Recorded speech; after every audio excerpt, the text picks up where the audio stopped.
roads may be rough on me, but I'll be strong. You taught me to trust in God that I may go on. But as life continues, I know I'll be missing you. You have prepared me to face the world. Triumphs, you are so dear to me. I will uphold your values to my community. You have given me hope. You have shown the light. I want to thank you for what you've done for me.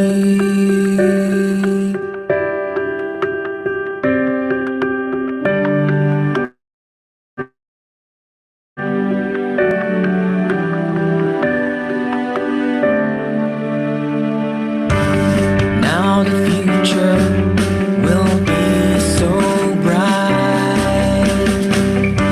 I want to be my generation's guide.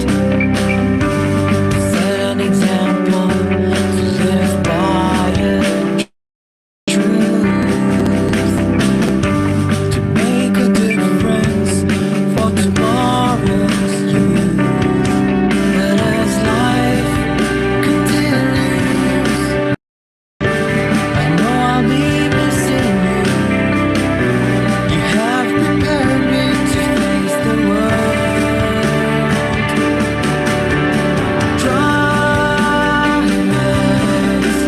you are so dear to me. I will uphold your values to my community.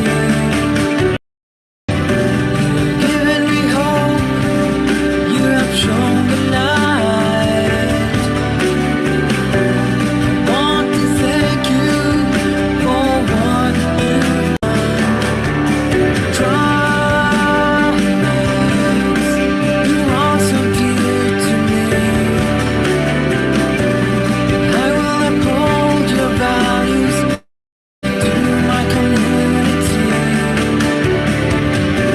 You've given me hope. You have shown the light. I want to thank you for what you've done for me.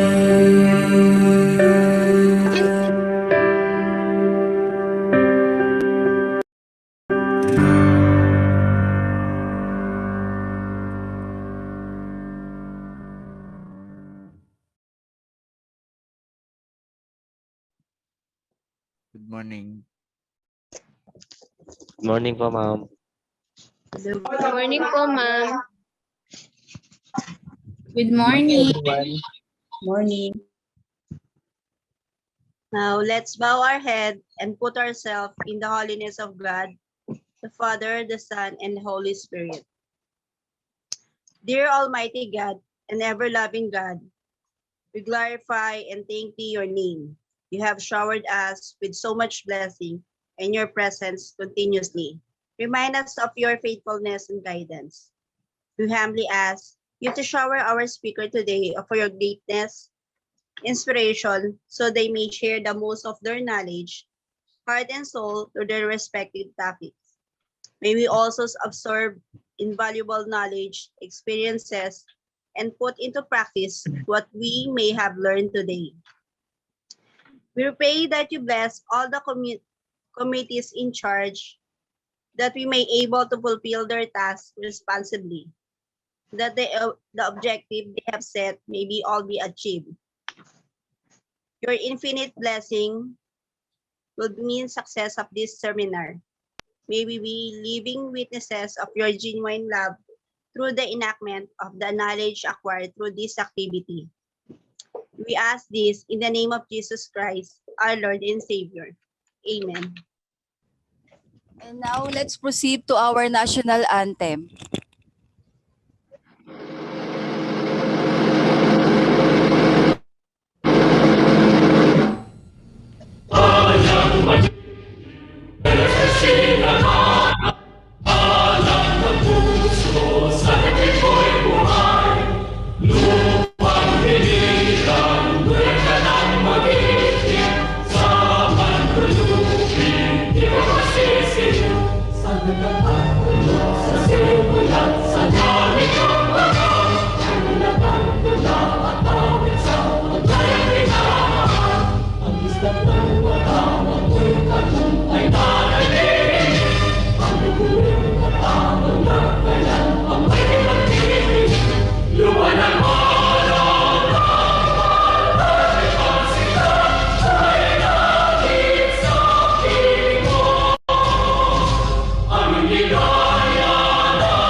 Simulan po natin ang ating webinar na ito sa isang opening message and acknowledgement po ng speakers by our College Engineering Head, Mr. Kervin De Mesa.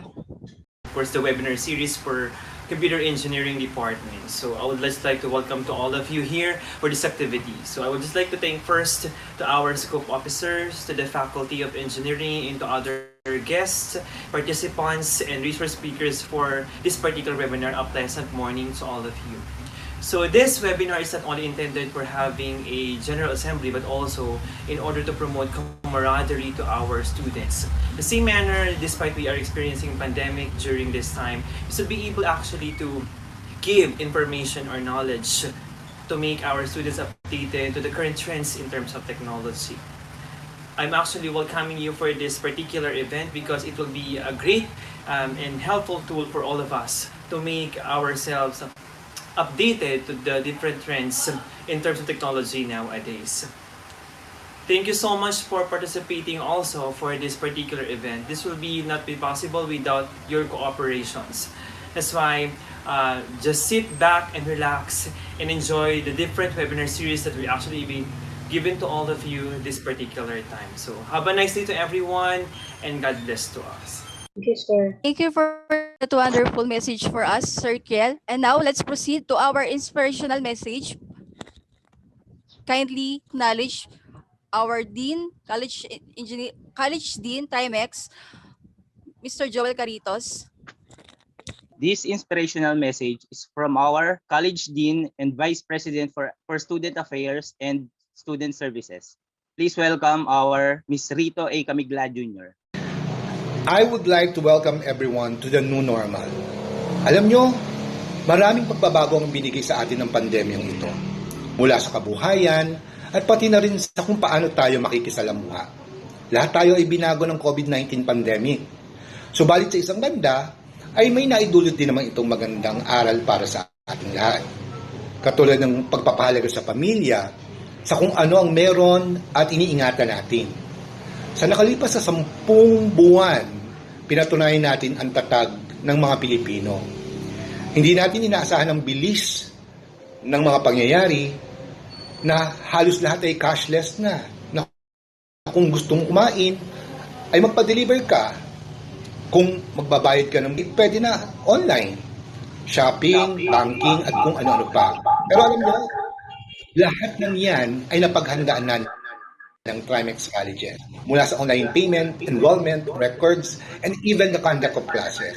At sa hapong ito, tayo ay magiging bahagi ng isang mahalagang gawain, handa para lamang sa atin. Namnamin ang bawat salita at bawat minuto at nawa ay matuto tayo. Maraming salamat at magandang araw sa ating lahat. Maraming salamat po sa ating butihi Trimex Head, Mr. Rito Camigla. And now let's proceed to our first speaker. Let me introduce our first speaker, Mr. Mark De Leon Lansangan. Ang topic niya po ay Fiber Optics Technology and Application. Degree of the holder, Bachelor of Science in Electronics Engineering at Lyceum Subic, school year 2004 and 2009. Currently working at Warren Brown Technologies Fiber System Corporation as an optical fiber termination supervisor and outside plant project manager. And nakapagtrabaho po siya outside po from the Philippines sa Riyadh, Saudi Arabia as a telecom engineer and technician. And now, let's have a warm welcome to Engineer Mark De Leon Lansangan. Thank you. Okay, good morning. Do you hear me? Yes, sir. Morning, sir. Morning. Good morning, everyone. Morning, sir. Morning, sir. Good morning po. Morning, sir. Good morning po. Good morning, everyone. Thank you for inviting me here sa webinar. No? Thank you to Society of College of Engineering and to Trimex College. Shout out din, no? Thank you to to Engineer Lucio Magboo. Napakasipag na tao nun. Actually, Engineer Lucio Magboo is one of my colleagues in our organization in Warren and Brown.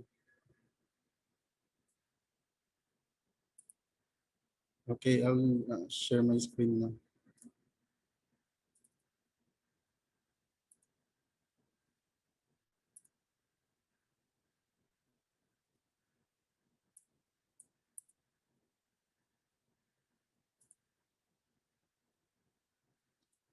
Okay, nakita niyo ba? Yes, sir. po. Yes, po, sir. Kita po, sir. Okay, let's start na. Fiber optics technology and its application. No?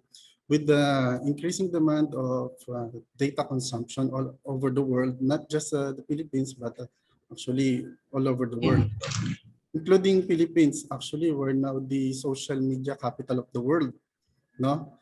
Because lahat sa atin connected na through internet. And then due to this, before the networks are made of a copper network, now through fiber optics, it made possible by sending high-speed communication data to each countries, no? And example nga is when we're watching YouTube, Netflix, we want a 4K resolution, we want a clear high megapixel na data, no? Mabilis ang transmission na hungry tayo sa data. Every time we use our phone, we watch YouTube. Gusto natin pag naglalaro tayo ng Mobile Legend, no? Mabilis yung transmission ng data. Actually, we don't want lags, no? And these are made possible through fiber optic communication. So before we proceed with the fiber optics, refresher lang to, no? We need to understand the principle of light, because with fiber optics, it made possible by the propagation of light through fiber optics. Now, light is electromagnetic radiation within the portion of the electromagnetic spectrum that can be perceived by the human eye. Visible light is usually defined as having a wavelength in a range of 400 to 700 nanometer. Between that, between the infrared and then the ultraviolet light. This is the electromagnetic spectrum. As you can see, yung light frequency dyan is napakaliit lang na portion sa ating electromagnetic spectrum.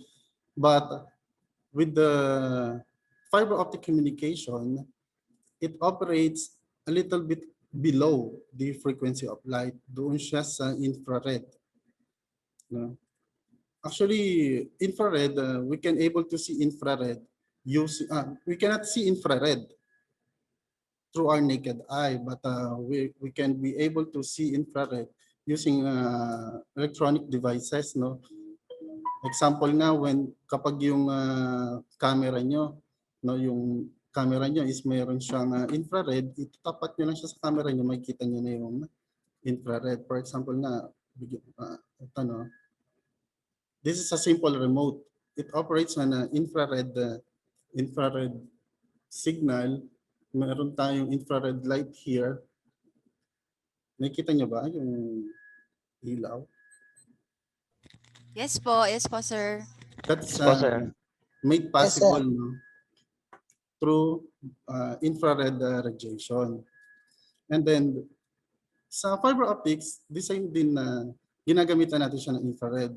But instead of LEDs, we're using laser sa fiber optics.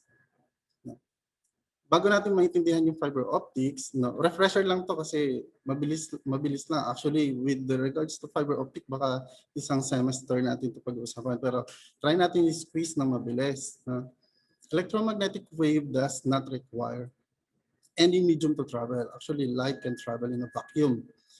It's more faster to travel in a vacuum rather than in a gas, liquid, or in a solids. Light tends to travel in a straight line. Yes, tama naman. Light is a dual in nature. It is a wave and it's a particle as well. Light casts a shadow.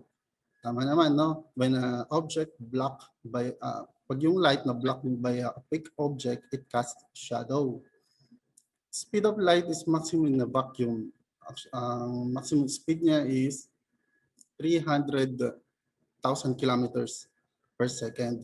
Due to this, no, ito yung hinahabol natin, the transmission of light. Kasi gusto natin yung data natin is may transfer natin through light with the speed of 3 times 10 raised to 8 meters per second. And then with light, there is 3 properties of light. Light can be refracted, it can be absorbed, or it can be refracted. Actually, there is a fourth properties dyan, yung diffusion. But we're going to talk only the 3 major things, the reflection, absorption, and refraction. When you look into the mirror, no, nakikita natin yung sarili natin, 100%. Same size, same color, same lahat. No?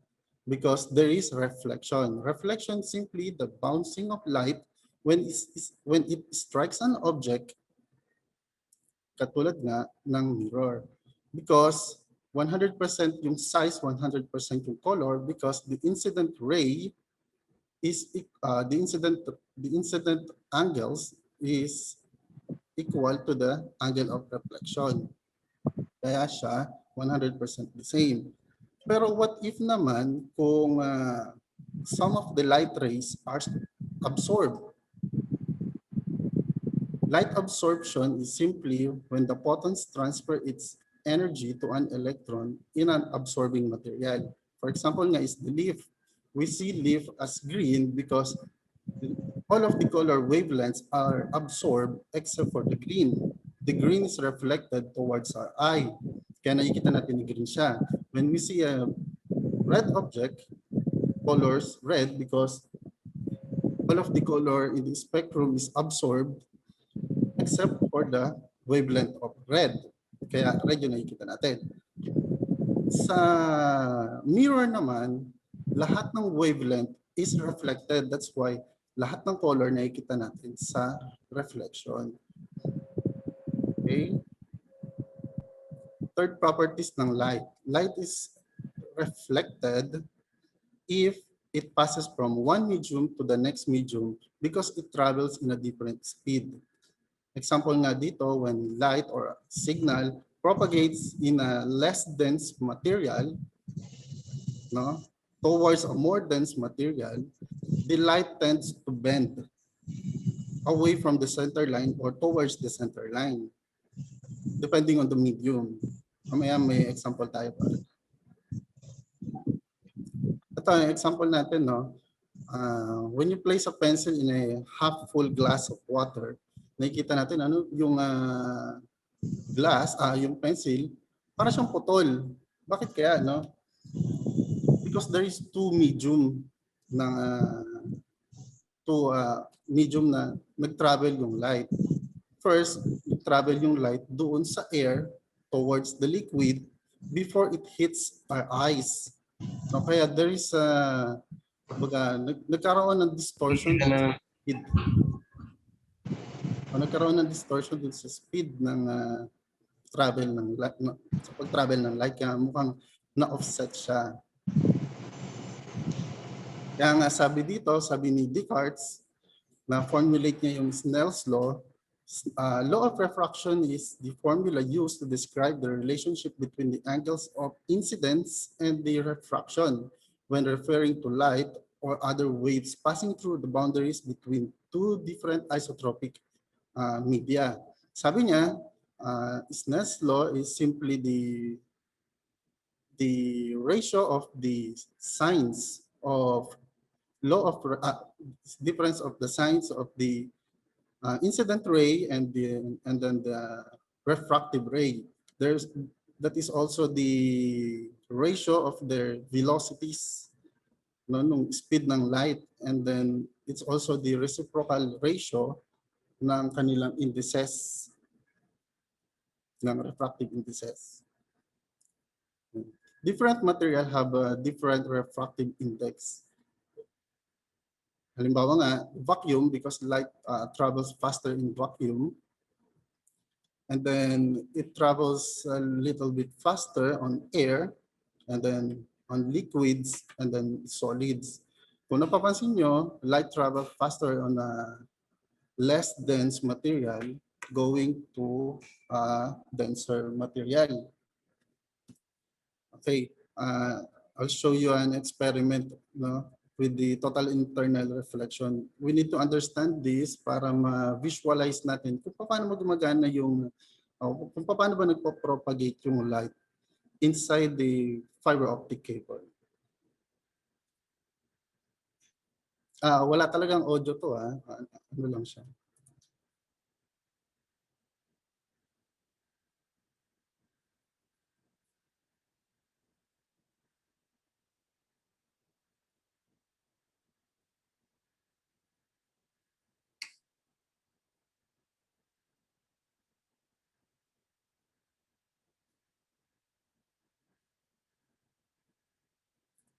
Okay, as you can see in this experiment, there is a glass block. This one, this is a glass block. No, actually it's a half cylindrical glass block. Tapos meron tayo ditong light source that hits the glass block in parallel, no, to the normal line. There is two components here. One, itong medium na to is the glass block, and then the other medium dito sa taas is the air. So may kita natin how, paano ba ang behavior ng light as it strikes different medias. So let's continue.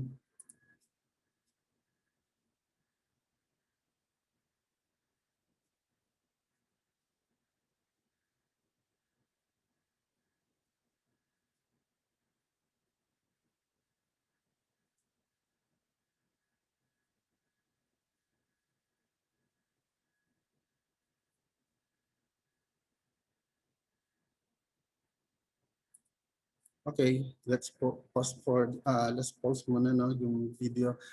Okay, at incident ray about 30 degrees or 35 degrees, no, angle of incident, we see that the light rays tends to bend away from the normal line.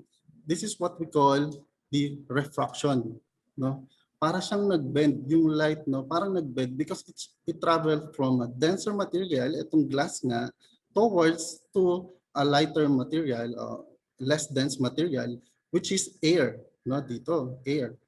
Kaya nakikita natin na parang siyang nagbe-bend, but not all the light rays are being refracted. Some of light rays are starting to reflect, no, dito nga sa baba. Kung makikita nyo, may portion dito may portion sa baba na ibang light is beginning to reflect. So let's continue.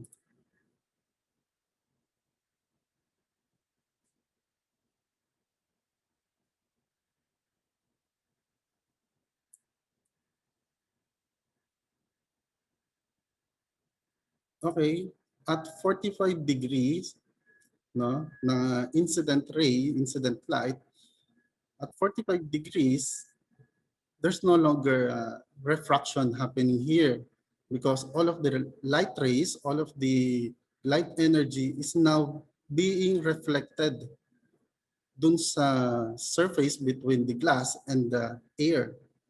So this is what we want to achieve in signal propagation in fiber optics. This is what we call the total internal reflection. This is what we want to achieve. So all of the light energy will be propagated inside the fiber optic cable.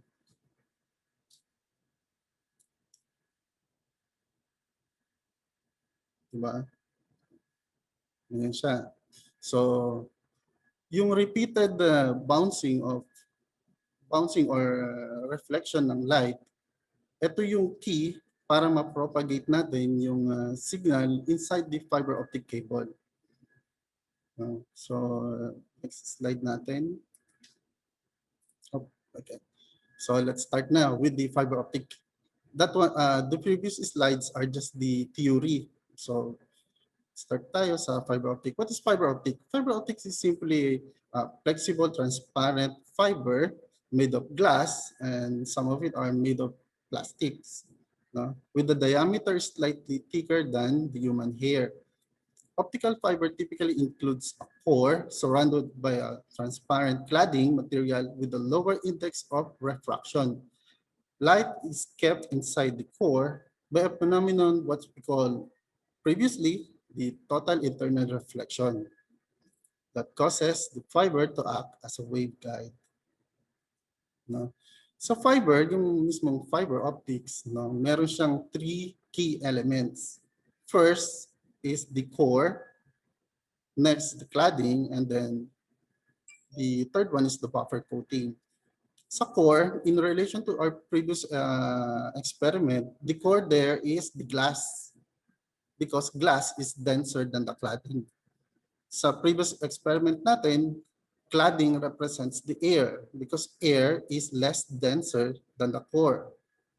No, and then there is the third element there, which is the buffer coating. Buffer coating simply acts as a protection doon sa fiber optics because core and cladding is made of glass and glass is glass, glass breaks, no? So we need a buffer coating to protect the glass and the fiber.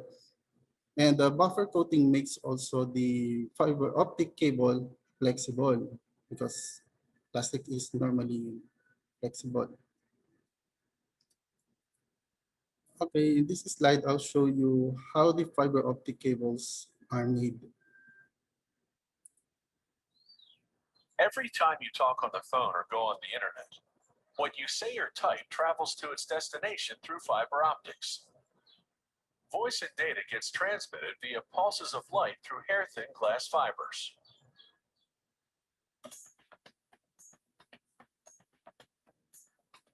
Those fibers start out as large glass tubes.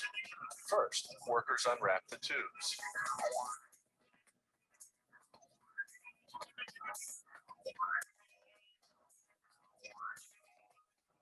Then they submerge them in a corrosive bath of hydrofluoric acid that removes any oil residues.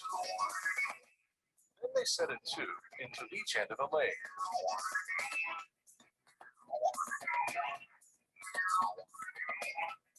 As the tubes spin, they're heated with a hydrogen-oxygen flame. When the glass turns white, it's getting close to hitting peak temperature. At about 3,500 degrees, the two tubes fuse together. They put this new longer tube onto another lathe. As the tube spins, they inject a mixture of chemical gases inside, while a traversing burner heats everything up. The gas mixture contains liquid forms of silicon, an abundant chemical element found in nature. Germanium, a chemical element similar to tin that's used as a semiconductor in transistors and other electronic devices. As the gases heat, they undergo a chemical reaction that leaves a white soot on the inside of the glass tube. The heat fuses the soot, forming what will eventually become the core of the optical fiber. The glass tube itself will form the fiber's covering. When there's enough fused soot, they turn up the heat until the soot itself turns into glass. Then they heat the glass tube enough to soften it and to soften the new glass inside. The intense heat eventually makes the tube collapse on itself to form a solid rod. The internal structure of the optical fiber has been achieved, but it's in the form of a big bulky rod called a preform. So the next step is to thin it out. First, they excise the preform from the uncollapsed section of the glass tube.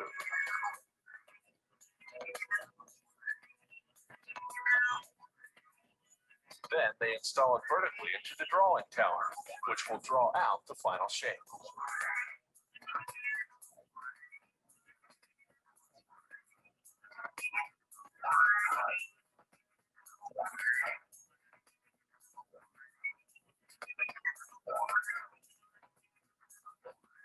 The drawing tower's oven heats one end of the preform to 3,600 degrees.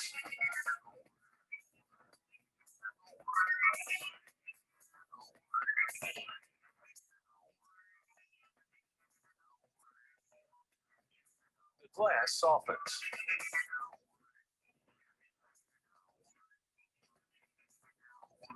Gravity helps pull it down, like honey dripping from a spoon.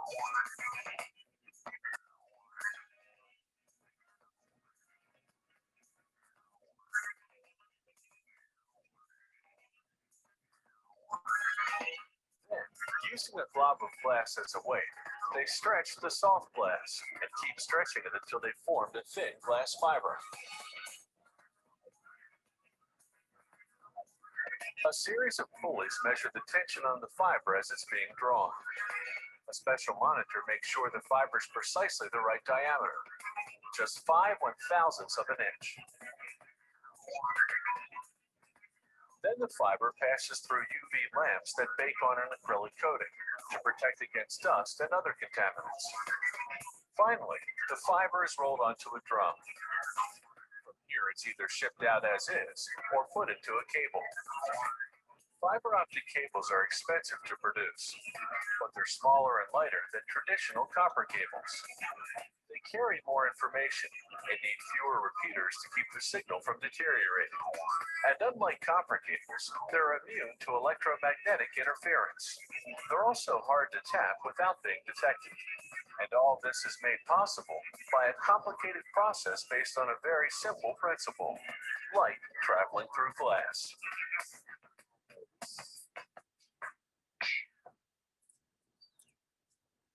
Okay, no?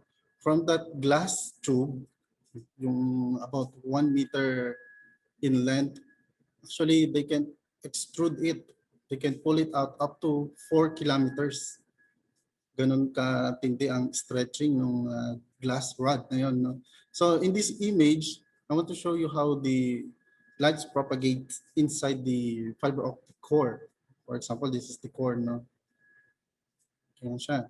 So there is internal reflection going here up to the last mile or last sa dulo, no, ng fiber optics. So bakit tayo nag-transition from copper network to fiber optic? These are the key advantage of fiber optics, no? First, fibers are excellent in data transmission. It has higher bandwidth and low loss. Unlike with the traditional copper network, the copper itself acts like a load kasi yung copper is a conductor, but at the same time, yung copper meron din siyang resistance. So kinakain niya yung sarili niyang energy, kinoconsume niya. With regards to fiber optics, there is also absorption of power, but napakaliit, napaka-less. Actually, in copper network, no, mini-measure natin siya sa watts, sometimes watts, kilowatts. Pero with regards to transmission of data with fiber optics, napaka-minimal ng signal, around milliwatts. That's why we measure the signal sa fiber optics through expression of dB, decibel, kasi napakaliit ng energy na kinoconsume ng fiber optics. And then second key advantage ng fiber optics is it is non-metallic. It is immune to EMI, or what we call the electromagnetic interference. And then it is also immune to weather conditions. No? For example, sa copper network natin, no, sa outside plant, yung coppers natin, no, pag yan tinamaan ng kidlat, pwede siyang masunog, pwede siyang mag-short, pwede siyang maputol. But unlike with fiber optics, it is immune to weather conditions. Kahit makidlatan yan, hindi yan masusunog. Kasi hindi siya conductor. No? Sa weather, sa ano naman, sa flood, kahit na masubmerge yan sa tubig, actually, gagana pa rin yan, tatransmit pa rin niya yung data within dun sa core niya. So immune siya sa kahit na anong weather conditions. And also, fiber optics are high security medium. Most of them are used in communication medium, in security environments. Unlike with copper, yung copper natin, madaling i-wiretap eh. You just simply mag-tap ka lang, no? Kasi nga conductor siya, no? Mag-tap ka lang ng another copper doon sa copper, pwede mo na siyang ma-wiretap. Unlike with fiber optics, hindi siya ganun kadaling itap. You need special equipment and special splitters para ma-wiretap mo ang fiber optics. Next is cheap. Napakamura ng fiber optics. It is made of silica. Actually, silica, galing lang yan sa buhangin. So dahil ang lupa, ang buhangin, napakadami sa earth, no? Kasi glass siya, napakamura ng raw material. Although the manufacturing cost mas mataas compared sa copper, pero ang raw material naman ay napakarami, napakamura. Kaya yun yung key advantage din ng fiber optics. And then it is small size, no? Gabuhok lang, and highly flexible. Unlike with the copper network, kung gusto natin mas mabilis na transmission, we increase the size of the copper cable because there is a phenomenon what we call the skin effect, no? Yung electrons nagta-travel siya sa outside diameter ng copper. Pero with fiber optics, hindi siya ganon. Kaya mas mabilis ang transmission ng fiber optics. So there are two types of fiber optic cables. One is single mode and one is multi-mode. The only difference between single mode and multi-mode are their core size and applications. Single mode are actually, they have the smaller core size, 9 microns, and then yung multi-mode, 62.5, or there is also 50 micron size na multi-mode fiber optic cable. And then single mode, mostly they are used in long-haul communication. Kilometro yan, malayong malayo. No? Unlike with the multi-mode fiber, they are mostly used in less than 400 meters of application. Most of them are used in data centers because they cater larger bandwidth kasi nga mas malaki yung kanilang core size, pero hindi ibig sabihin nun na ang single mode ay mabagal. No? Yung multi-mode, actually, it was called multi-mode because you can inject multiple modes of light doon sa kanyang core. Kasi yung acceptance cone ng multi-mode fiber ay mas malaki compared to the single mode. So, let's proceed, no? Ito, may iba't ibang klase ng fiber optics cable there na may color coding siya. Single mode are usually yellow, colored yellow. Multi-modes, OM1 and OM2 are colored orange. Multi-mode OM3 are colored aqua. Multi-mode color violet are multi-mode OM4 is colored violet, and then multi-mode OM5 is colored lime green. So, anong pagkakaiba nila? No? Ang pagkakaiba lang naman nila is yung attenuation nila and then yung maximum distance na kaya nilang i-cater. Of course, OM5, yan yung pinaka-latest na technology ngayon. It can handle more bandwidth in a longer distance. Sa OS1, yung single mode natin, there's only two kinds of single modes, the OS1 and OS2.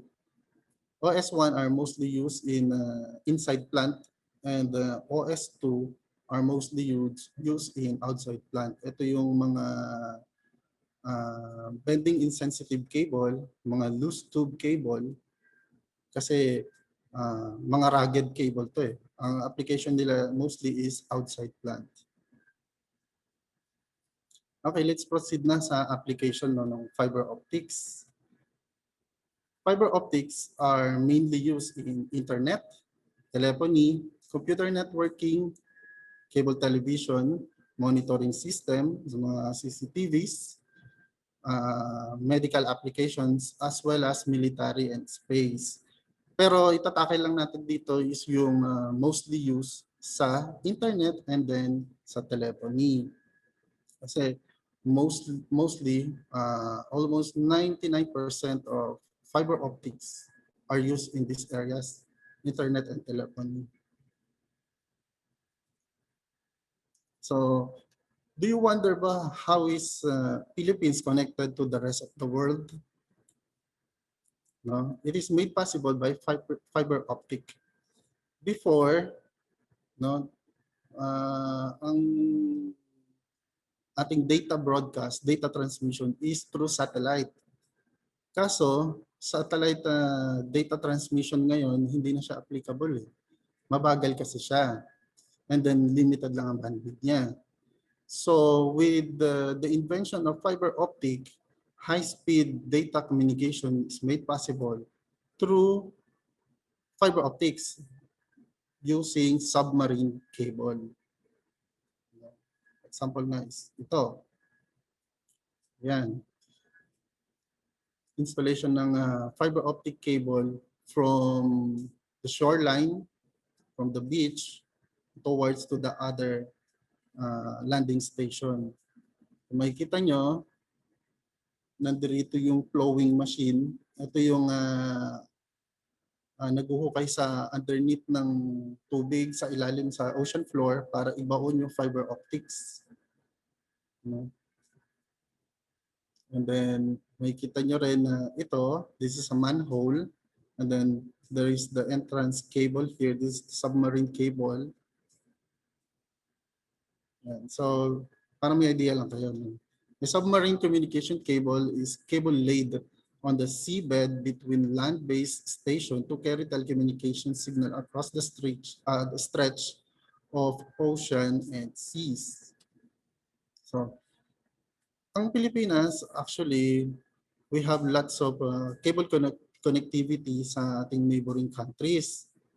Philippines, no, meron tayong tinatawag na Asia Pacific Cable Network. Itong link na to, matagal na to, noon pang 1997 to. Actually, before, we already have the submarine cable, but those are made of coppers. But obsolete na sila. So, itong mga to, ito na lang yung mga working na submarine cable natin na nakakonect sa ating mga neighboring countries. We have the Asia Pacific Cable Network. Total length is 12,000 kilometers of fiber optic cable with a speed of 5 gigabits per second, linking Thailand to Malaysia, Singapore, Indonesia, Hong Kong, Batangas, in the Philippines, Taiwan, Korea, and Japan.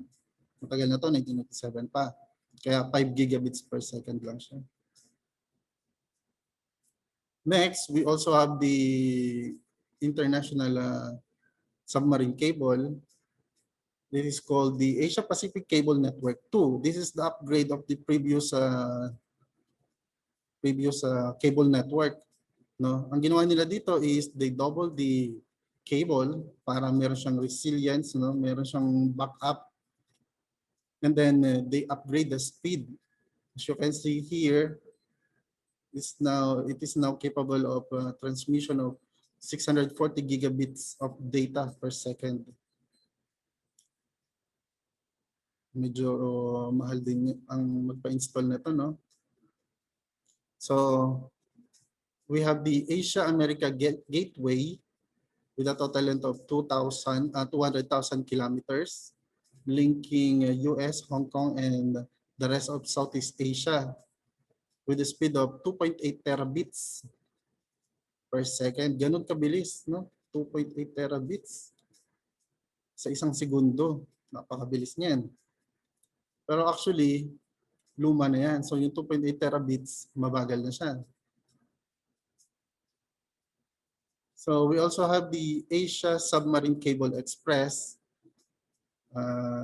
It was laid last August 2012 pa. Total length is 8,148 kilometers with a speed of 51 terabits per second. Ang may-ari nito sa Pilipinas is PLDT. PLDT actually invested 55 million USD sa project na to.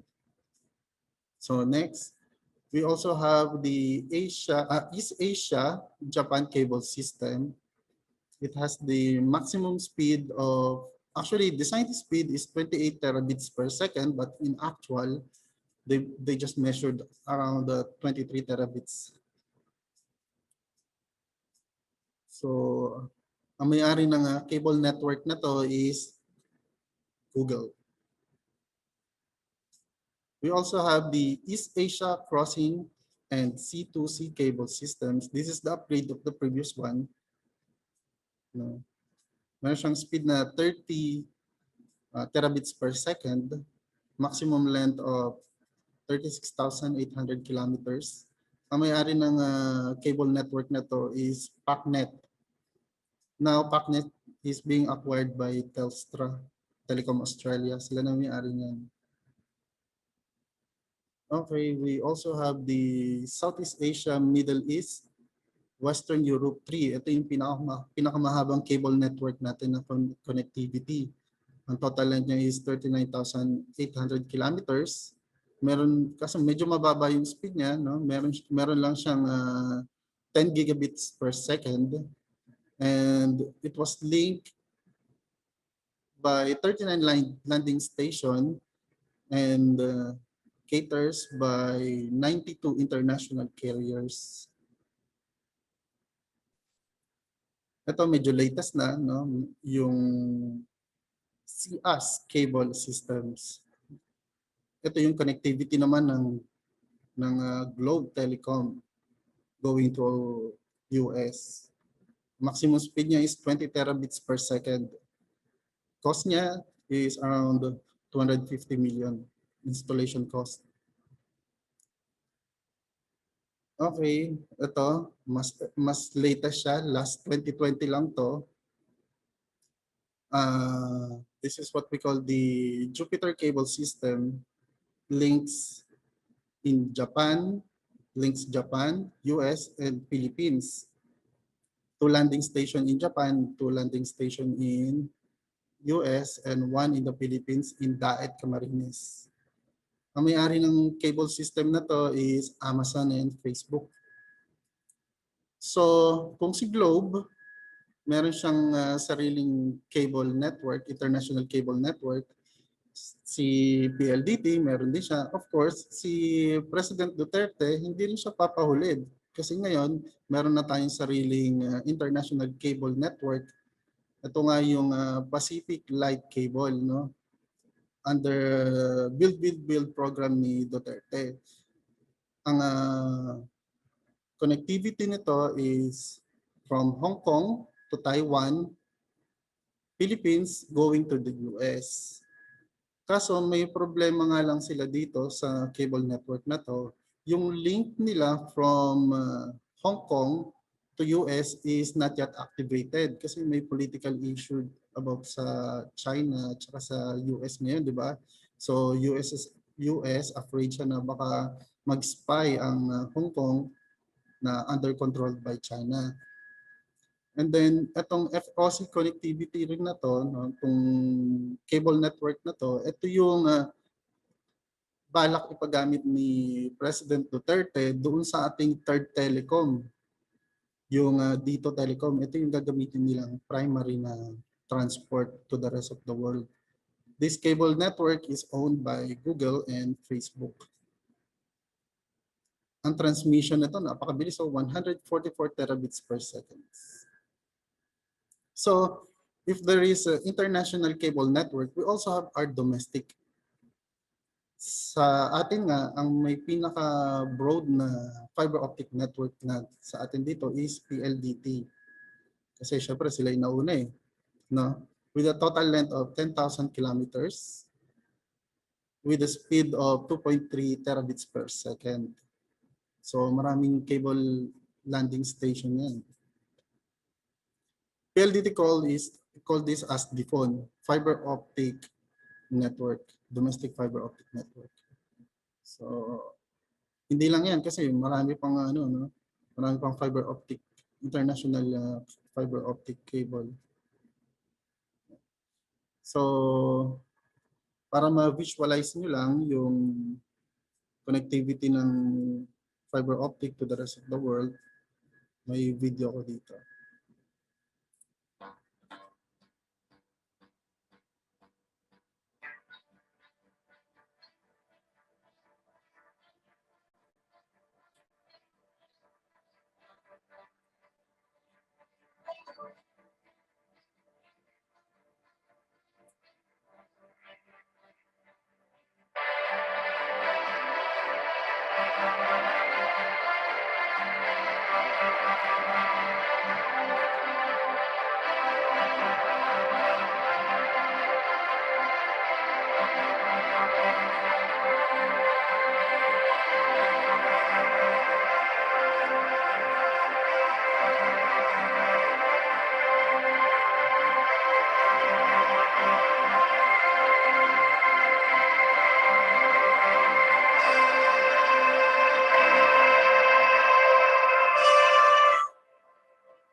So nakita nyo, no? Ang daming submarine cable across each continent and each of country. So we go na sa pangalawang application ng fiber optic. Ito nga is yung telephony. Here in the Philippines, actually nagsisimula pa lang tayo sa fiber optic deployment with regards to fiber to the home. No? Kasi before, copper kasi tayo eh. Although we're using na fiber to connect cell sites to the central offices, pero iba pa rin kasi yung high-speed data communication na point-to-point na fiber optics. No?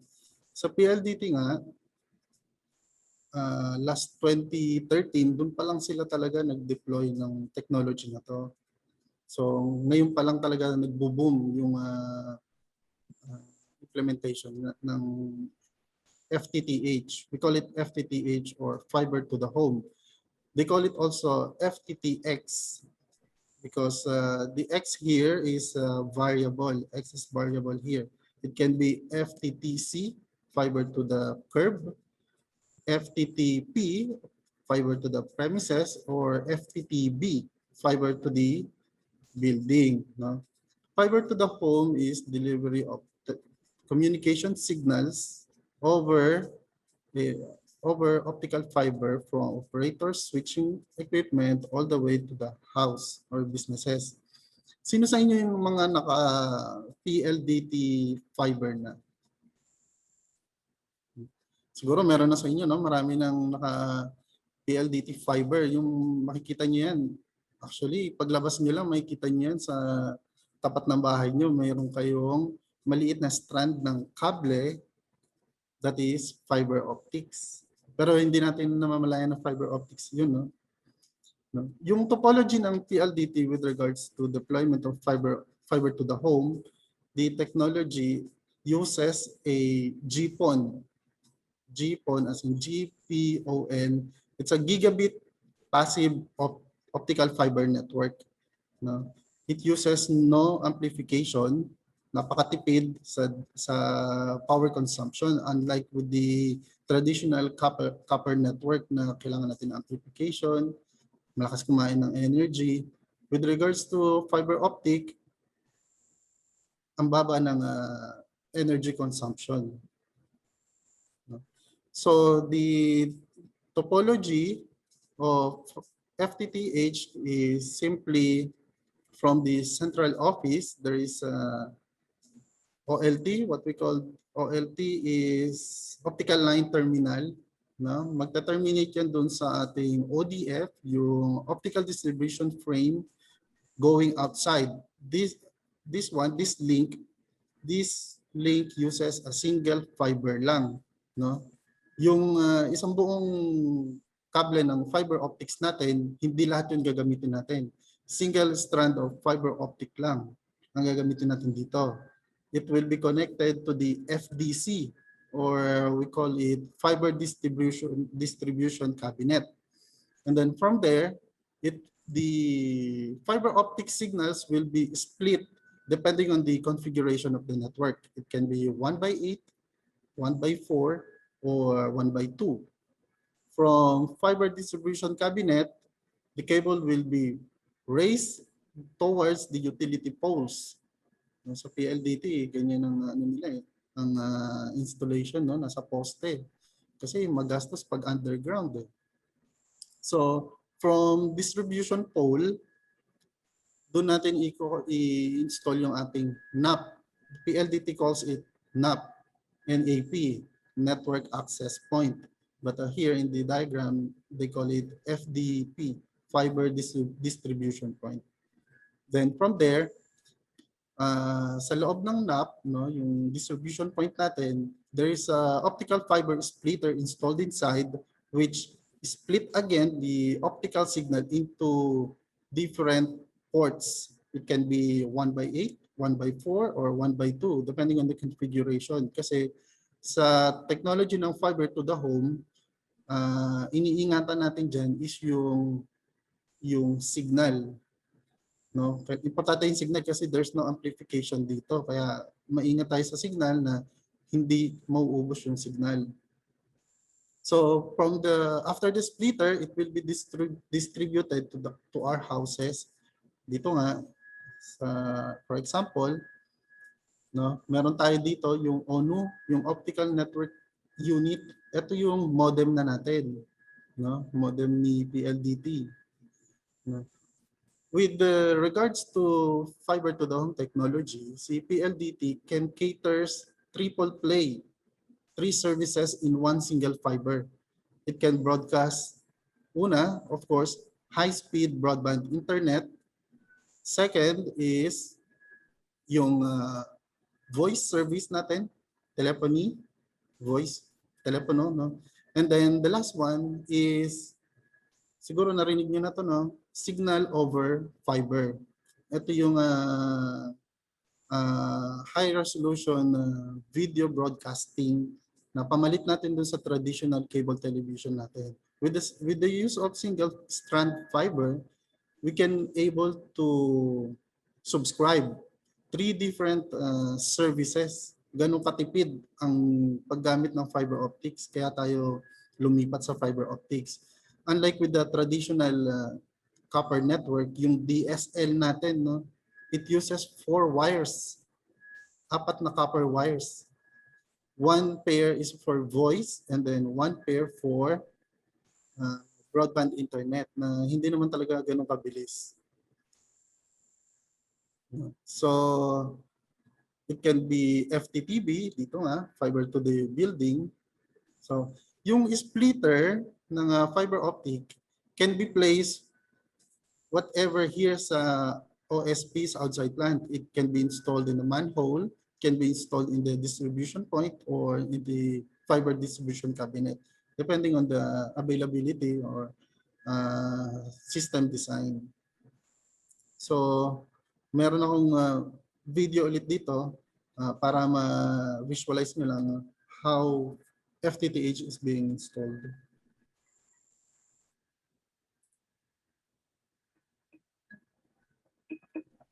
In order to bring Google Fiber to our customers, we lay thousands of miles of brand new fiber optic cable across a city. For the final stages of our construction process, we come to neighborhood streets to connect individual homes with Google Fiber. Before construction begins on your street, we place cards on the front doors of all the homes in the neighborhood to let you know we're here. The cards list out our construction information phone number, which you can call at any time. Once construction begins, you'll see trucks, signs, and fiber team members on your street. Our team may make several visits to your street as we complete the various stages of construction. We'll be doing a lot of heavy lifting, including hanging fiber on utility poles or burying it underground, setting up fiber cabinets in your neighborhood, and connecting individual homes and apartment buildings to the fiber network.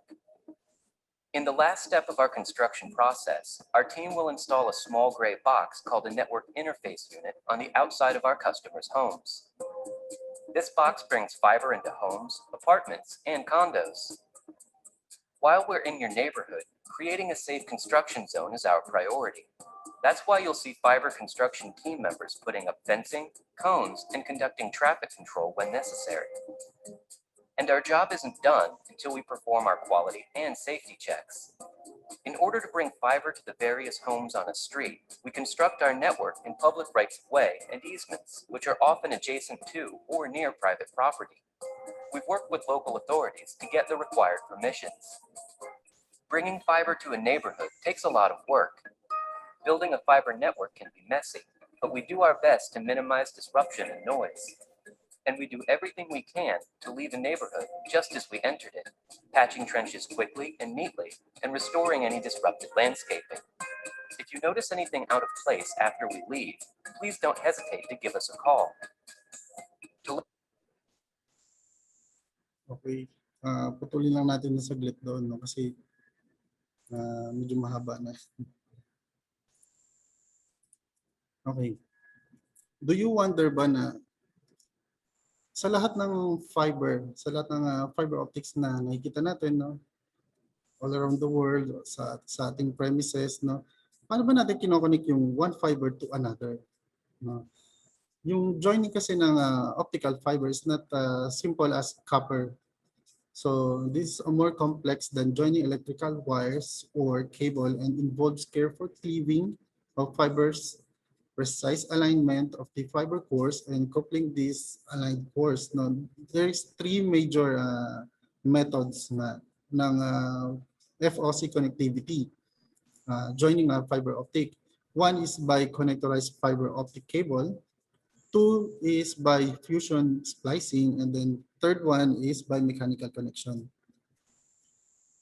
Okay, let's proceed to the first one, yung connectorized fiber optic cable. So here, may kita nyo, yan yung example ng fiber optic connector. No? Connectorized fiber optic connector, they are just a temporary connection. They are pluggable, removable, no? Fiber connectors are generally used where flexibility is needed at termination points when an optical signal is routed. The key advantage of connectorized fiber optic is rerouting. It's for rerouting of the signal from one port to another. So flexible siya eh. Pwede mo ilipat-lipat kung kahit saang ports. So yung joining ng fiber optic is not simple as twisting sa copper network natin sa wires kasi iti-twist mo lang, connect mo, malutan mo ng electrical tape, okay na. But with fiber optic, medyo maselan siya, crucial siya, no? Ito nga ang example, no, maraming klase ng fiber optic connector. Iba-ibang klase, iba-ibang size. There is LC, SC, FC. There is multi-fiber. There is single mode, multi-mode. Merong angled polish. There is ultra polish. Pero you don't have to memorize all of these kasi isa lang naman ang function nila is to connect one fiber to another. So may video ako dito para makita niyo kung paano ba mag-connect ng fiber optic connector. Hindi siya kasi simple ng traditional na copper lang. Medyo bibilisan natin ng konti, no? Kasi siguro medyo chop-chop na yung video para medyo mabilis kasi parang kulang na yata sa time. To ensure the highest quality fiber optic connection, proper handling and maintenance is crucial. The reason is simple. The cleaner the fiber connector, the stronger the signal. When handling and installing fiber optic connectors, make sure the fiber end face and ferrule are absolutely clean before use. Dust, lint, oil, and other particles on the connector end face can easily compromise the optical signal. For example, here's a 400 times visual inspection of a clean fiber optic connector. Notice how clear the image is, void of any particles and contaminants. Now let's see what it looks like if we touch the end of the connector. It is clear to see how easily the connector end face can be compromised. So how do you clean the optical connection? We're going to take you through the process step by step.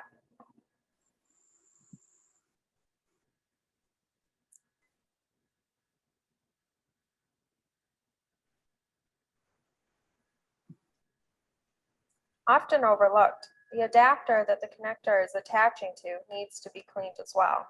Within the adapter, there's a ceramic split sleeve that needs to be clean of contaminants. Remove the protective cap from the adapter. Using an alcohol moistened swab, insert the swab in the adapter and clean it with a back and forth motion.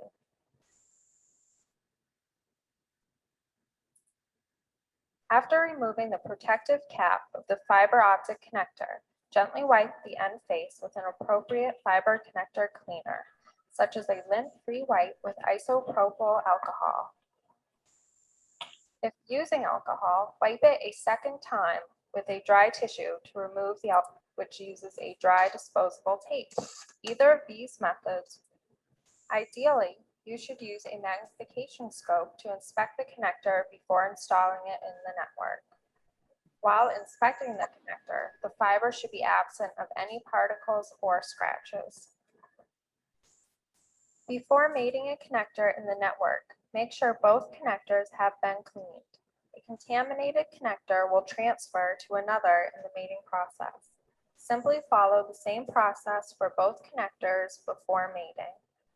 If your connector is attaching to a device that doesn't allow access to the connector, such as a transceiver or test equipment, use of a semi-automatic connector cleaner is a valuable. Okay, let's stop there, no? Let's stop there kasi medyo naghahabol na tayo. And then we go na sa second joining second type of FOC connectivity methods. Second is by fusion splicing. This is a permanent fiber optic connection. Once you fuse it, you cannot, hindi mo na siya maalis, no?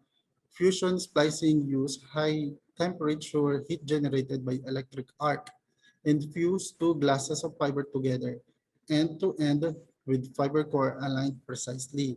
So most of the fiber optics are used, no, yung sa mga long haul communication, majority of them are spliced. Hindi sila connectorized because they are designed in permanent configuration. Hindi sila removable. Unlike with data centers, sa data centers, most of them are connectorized kasi so they can easily reroute each individual fiber to another fiber or another ports.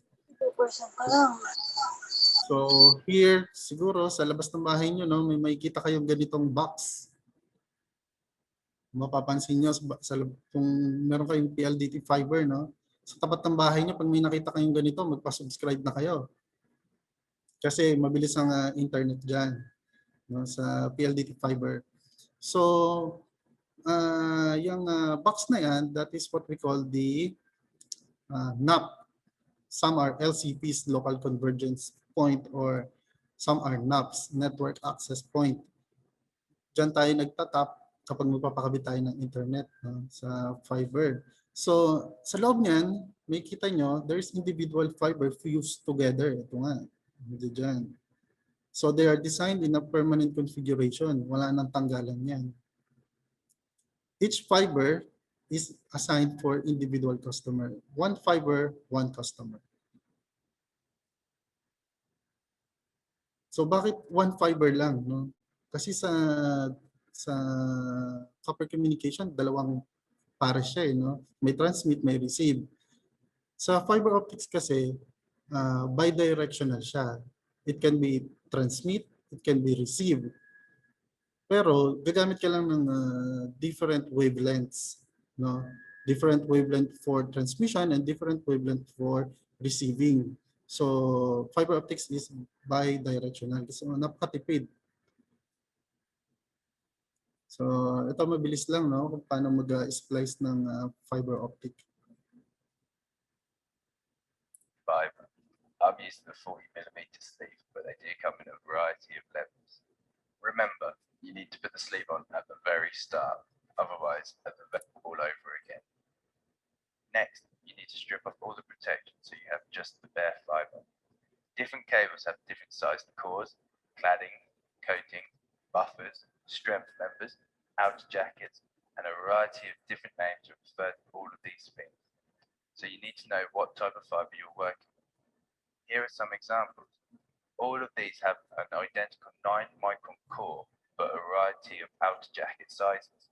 From right to left, we have 3mm outer jacket, 2mm outer jacket registration. We're going to be using two 900-micron fibers.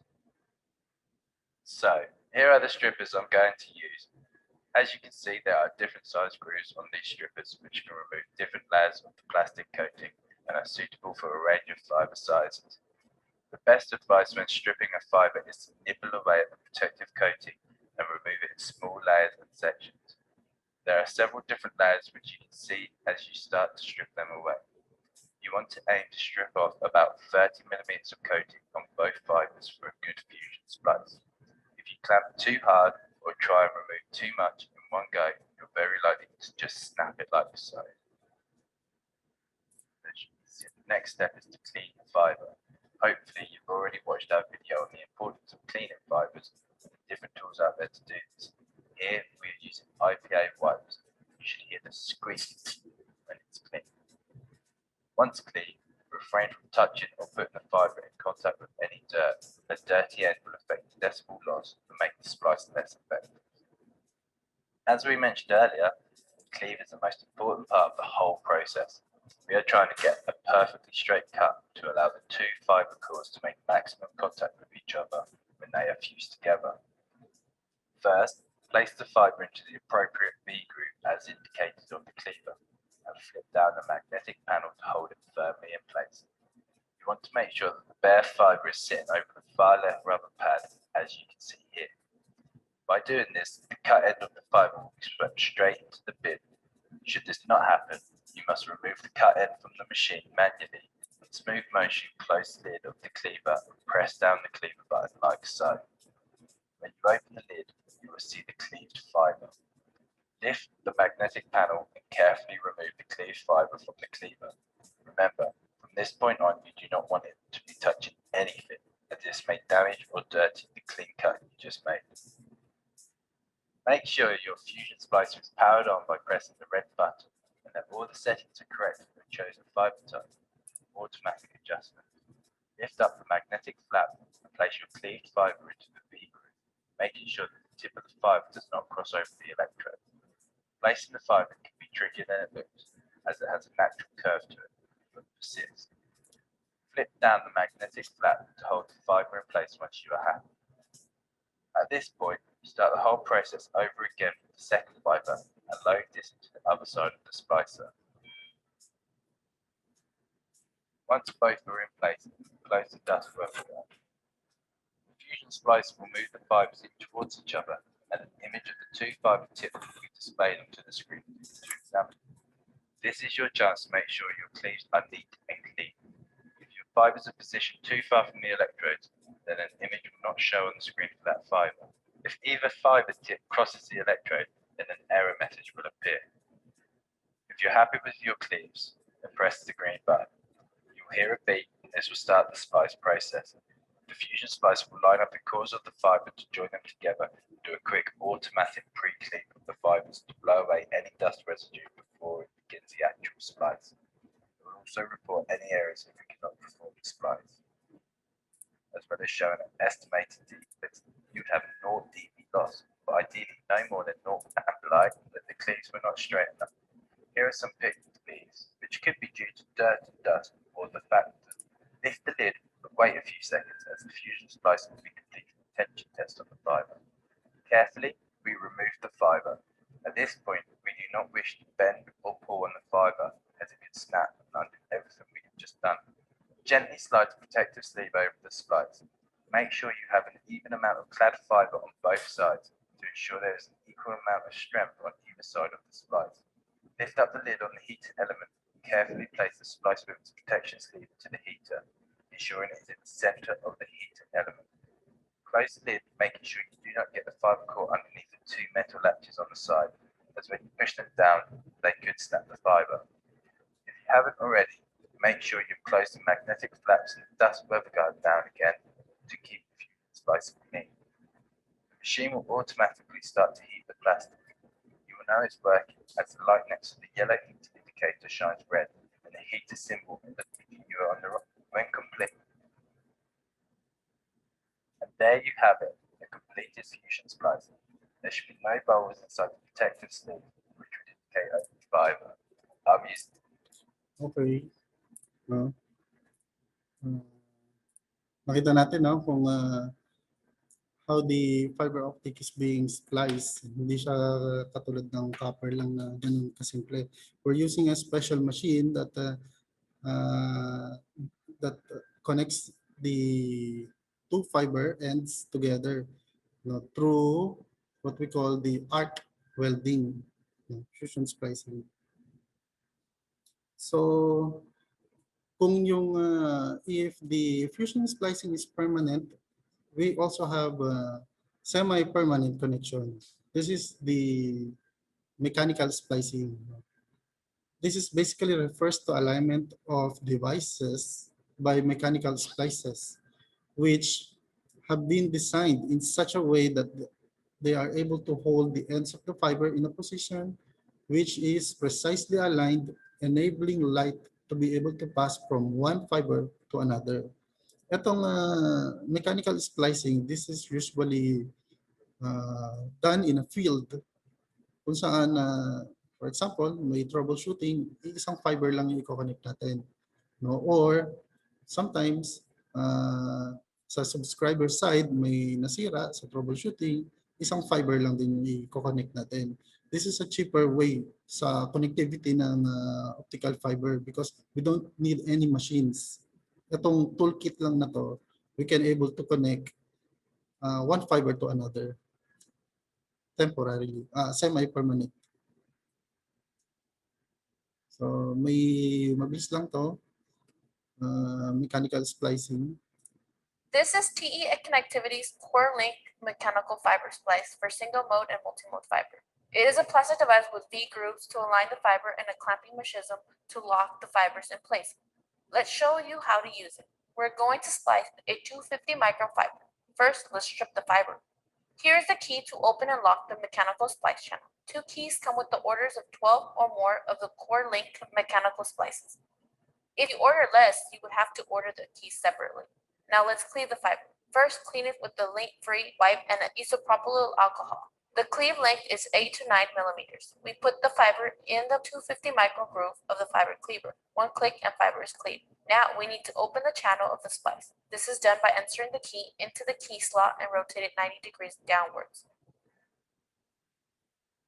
Now we have to enter the cleat fiber into the alignment channel, which is the fiber until it stops. Keep the pressure and lock the fiber in place by rotating the key 90 degrees upwards. Remove the key and now the fiber is firmly locked in place. Now let's do this to the other side. First, use the key to unlock the channel. We strip and cleave the fiber. Remember the cleave length is 8 to 9 millimeters. We can now enter the second fiber in the alignment channel until it stops. Keep the pressure. Lock the fiber by rotating the key upward 90 degrees.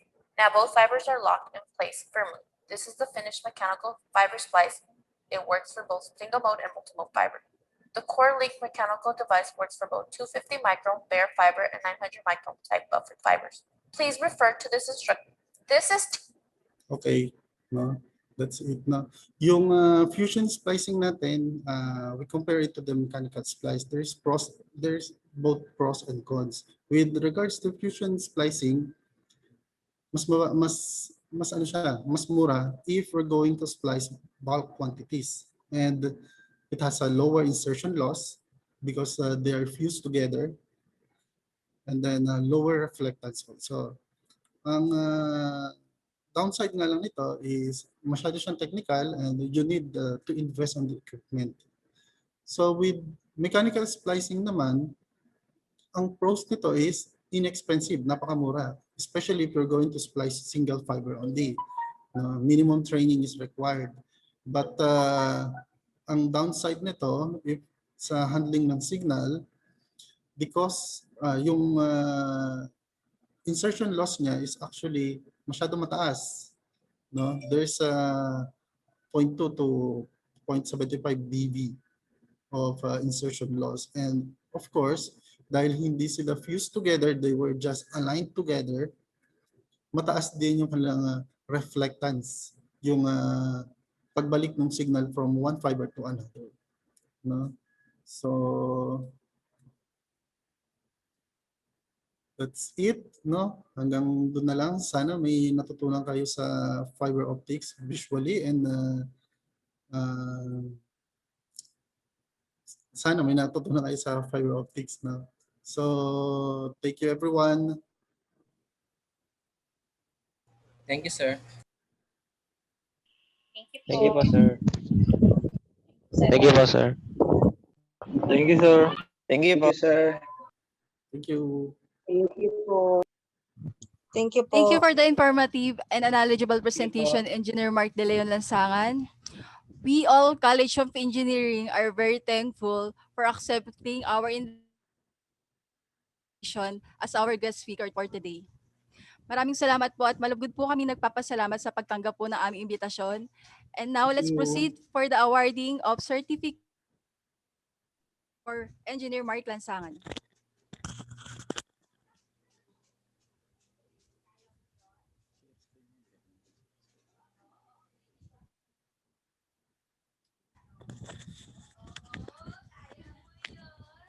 Lang po, pa-host lang po. Thank you.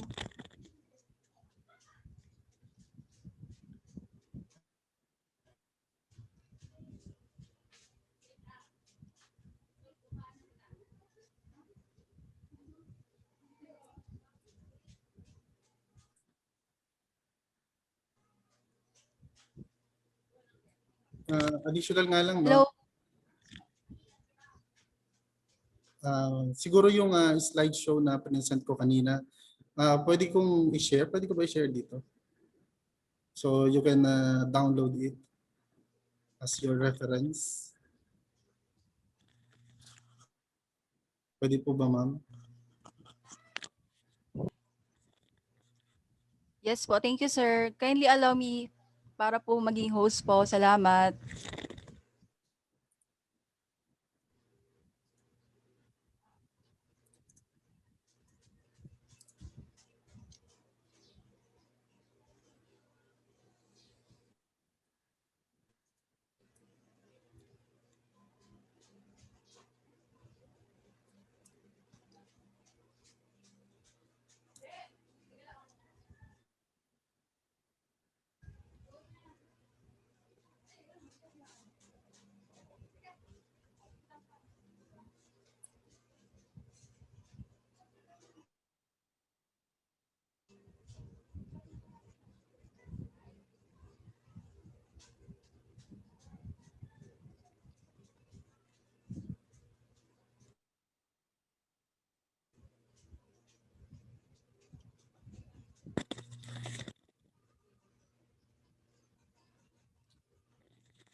Excuse po, Sir Mark.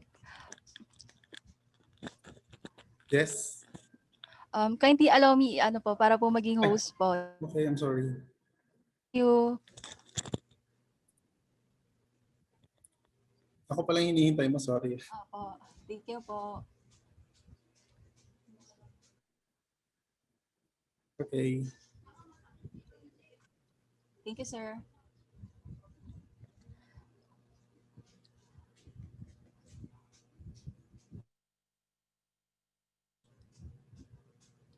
And now let's proceed for awarding of certification.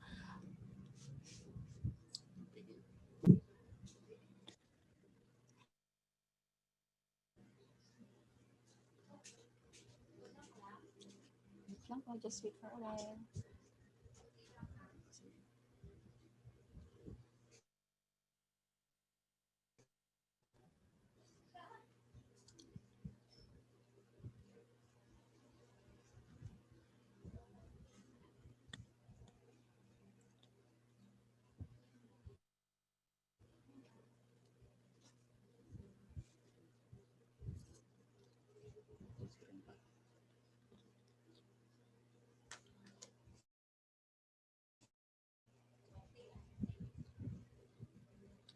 This certificate is awarding to Mr. Mark De Leon Salansangan. As dated today, we are now giving in recognition for his valuable insights and knowledgeable imparted to the students of TriMet colleges during the webinar entitled Fiber Optics Technology and Application. With a team of championing professionals in the new normal, the world of computer engineering, given this 28th day of February 21. Maraming salamat po, Sir Mark. Ulit, malugod po kami nagpapasalamat po sa inyong pag-attend sa aming webinar bilang speaker. Thank you po, sir. Thank you. Thank you very much to Climax College and Society of College of Engineering. Thank you. Thank you po. Thank you, sir.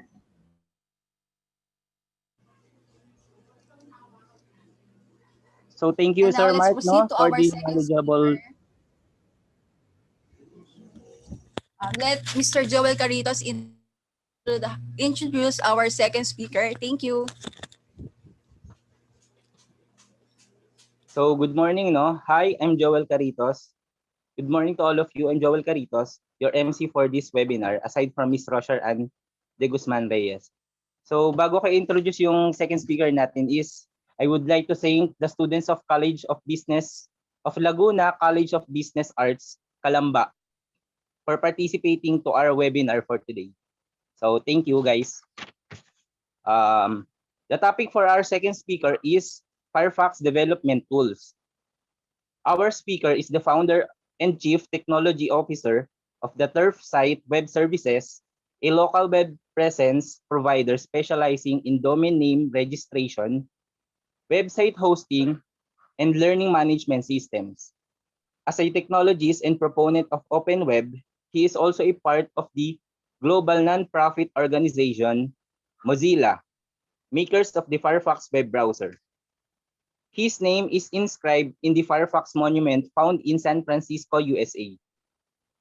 BobReyes.com is a brainchild of technologist Robert Bob Reyes, son of Makati City, Philippines.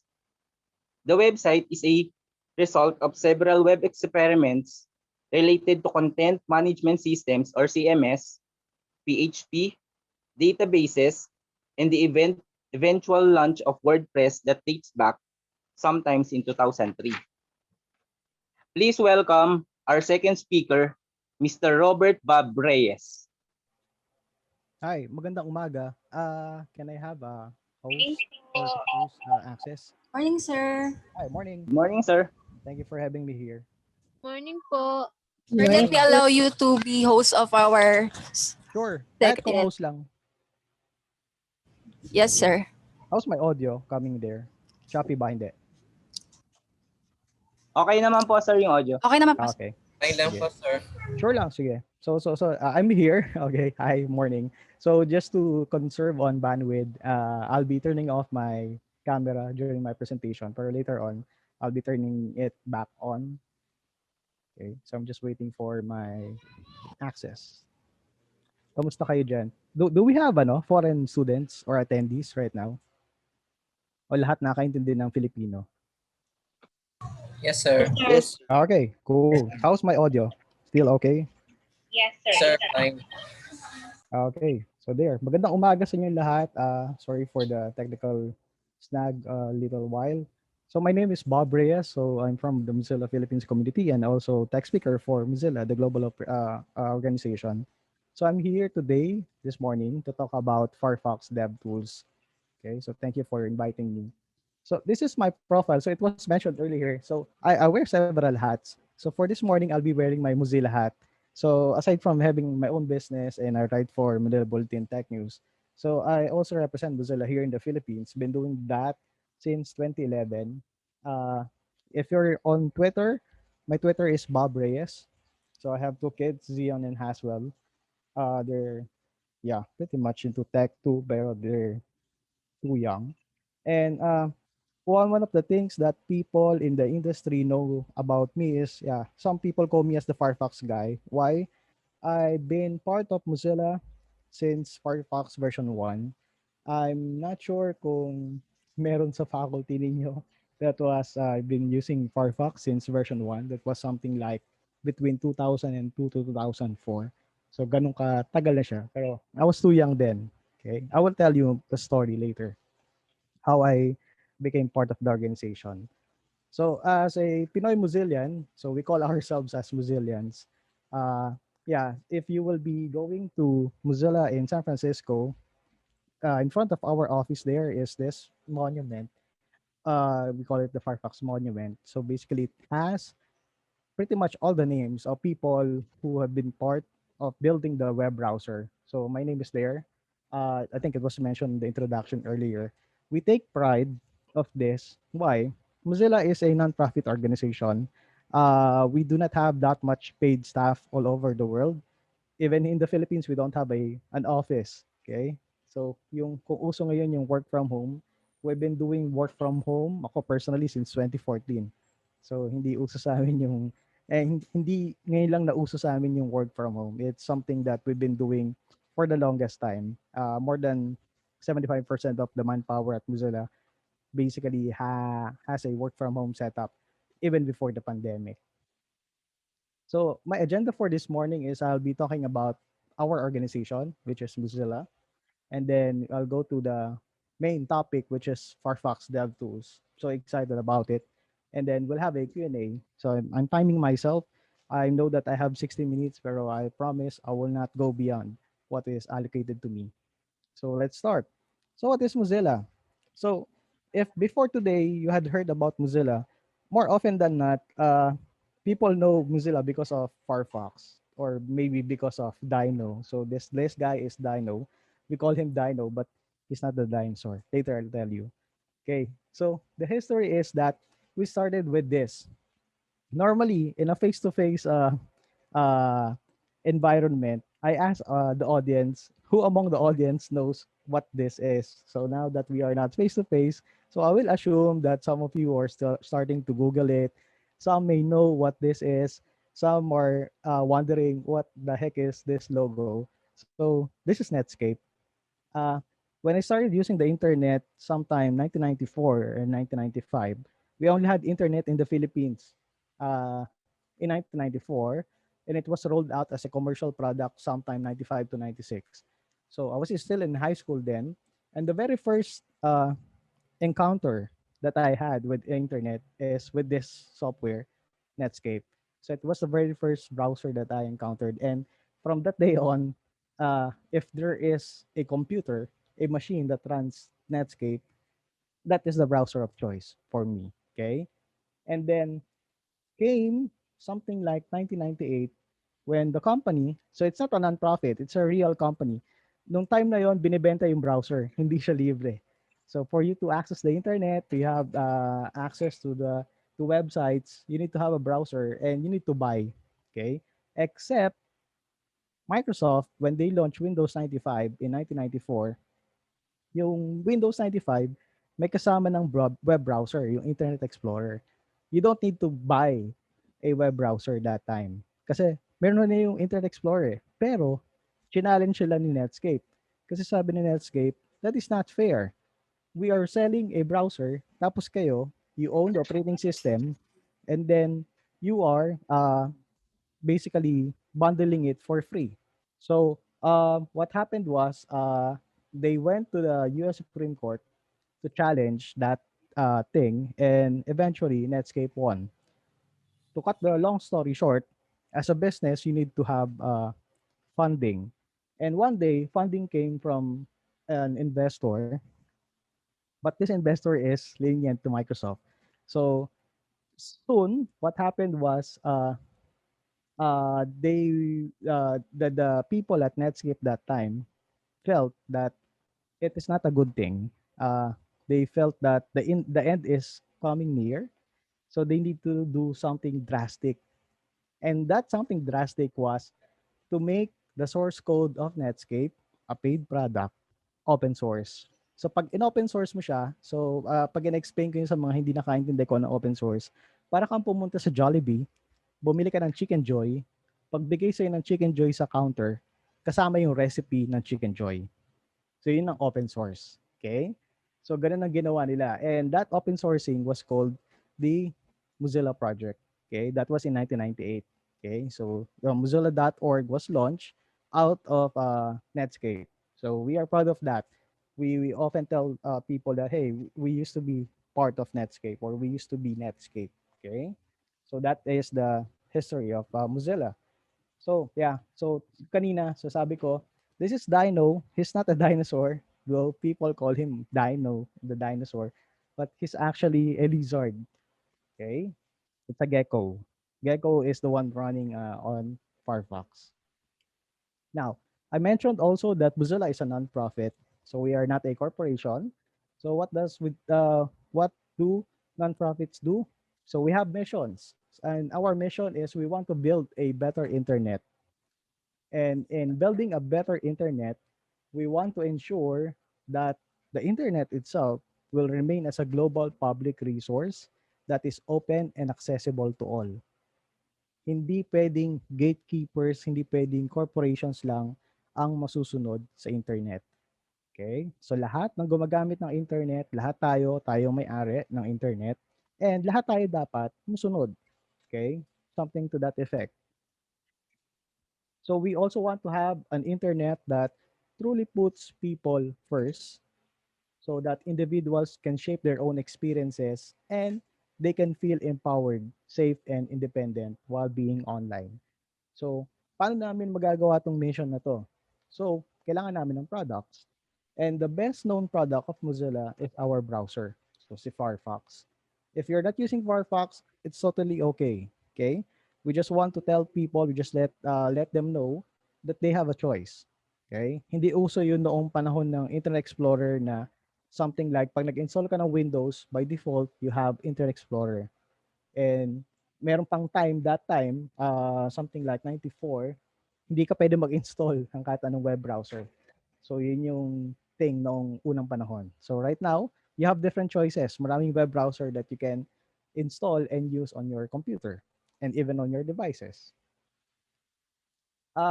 One unique thing with Firefox is that starting Firefox version 63, right now we are at version 80 plus. Okay. Lahat ng desktop versions ng Firefox uh, comes with a policy that we delete cookies coming from third-party tracking resources. So, anong ginagawa niyan? If you are on social media, say you're on Facebook, pagka may hinanap ka na isang bagay sa Google using the same web browser, kahit Firefox or iba pa yan, okay?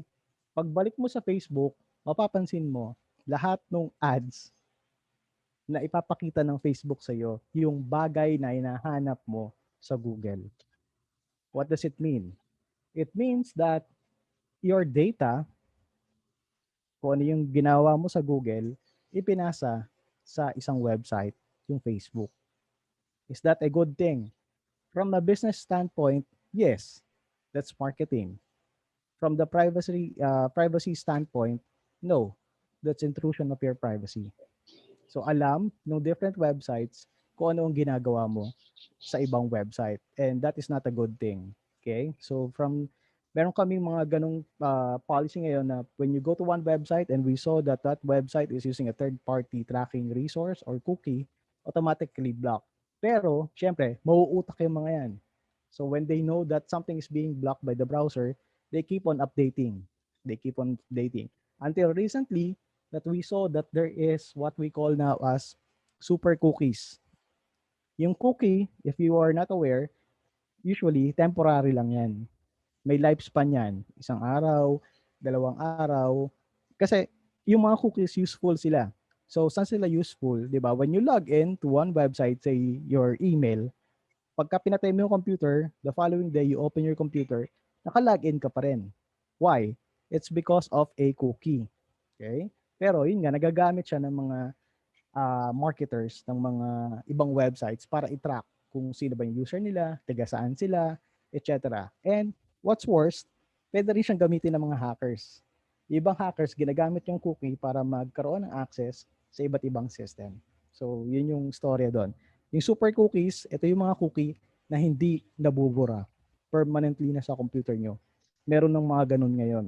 So, in the coming versions of Firefox, we intend to kill or remove the super cookies. Next. This is the Firefox family logo. If you have seen this, yung lalo yung mga mahilig sa anime, I saw a meme this week. I was tagged by one of my former students. So this is not the Firefox web browser logo. Okay, just to be clear, this is the Firefox family logo. Okay, yung Firefox logo, ayan pa rin.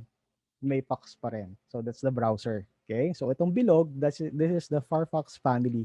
So what I'm going to show you here are the different products under the Firefox family or the Firefox brand. So we have the browser, we have Lockwise. Yung Lockwise is our password manager. So you don't need to remember all your passwords. Kaya hindi rin maganda na pare-pareho lang ang password mo. Okay? So you may need to have a password manager, and we offer something for free. It's called Lockwise. Okay. Next is that we have Firefox Monitor. Yung Firefox Monitor is a free service. It's a website, monitor.firefox.com. You go to that website, you may enter your email address, and we will tell you if your email address has been part of any breach, publicly known. Okay? Publicly known breaches lang to. Hindi to anything secret. Okay? And we will not keep your email address. It's totally anonymous. Okay? So yan yon. And of course, we have different flavors of Firefox. So coming in from here, this is Firefox Nightly. This is the most experimental build of Firefox. It's nightly because it updates itself every night. Sa Pilipinas, it's morning. Okay. My talk will deal with this one, the blue one. This is Firefox Developer Edition for developers. And we have beta. Yung beta is what you see right now before it is landed on Firefox release. Okay, so yan yung aming development stages from nightly to developer to beta and then to release. Kailan merong bagong version ng Firefox? every 4 weeks, merong bagong version ng Firefox. Ganun kabilis ang aming development. Kasi mabibilis din yung masasamang loob. So kailangan habulin namin sila. It's a cat and mouse chase kind of thing. If you're using mobile, be it Android or iOS, so we have Firefox also there. Okay? Kagandahan doon is if you have a Firefox account, if you, let's say, you use Firefox talaga, you can sign into your Firefox account on both your desktop and on your mobile. And then you can sync your bookmarks, your saved passwords, even the tabs. Yung tab na tinitingnan mo sa mobile, pwede mo isend sa desktop. So you don't need to key in the website address again, especially kung masyadong mahaba yung website address. Okay? So pwedeng ganon. So pwedeng pagka natapos ka na sa desktop, gusto mo siya i-continue sa mobile, pwede yon. If you are signed into your Firefox account and you have the proper preferences set up. So there. Last product before I go to my main topic. So we have this Firefox Relay. Okay. So ano yung Firefox Relay? Yung Firefox Relay is actually a service wherein you can create a, say, fake email address, a relay email address. Okay. So kung magsasubscribe kasi sa website na hindi mo masyadong pinagkakatiwalaan, o kaya gusto mo ibigay yung email address mo sa isang tao pero ayaw mo ipakita yung totoong email address mo, pwede kang gumawa ng isang relay address. Okay? So you just sign up to relay.firefox.com. Tapos yung email address na gagamitin mo to login, that will be your own email address. Then you can create up to 5 relay addresses. Pag hindi mo na kailangan yung relay address, all you need to do is turn it off and delete.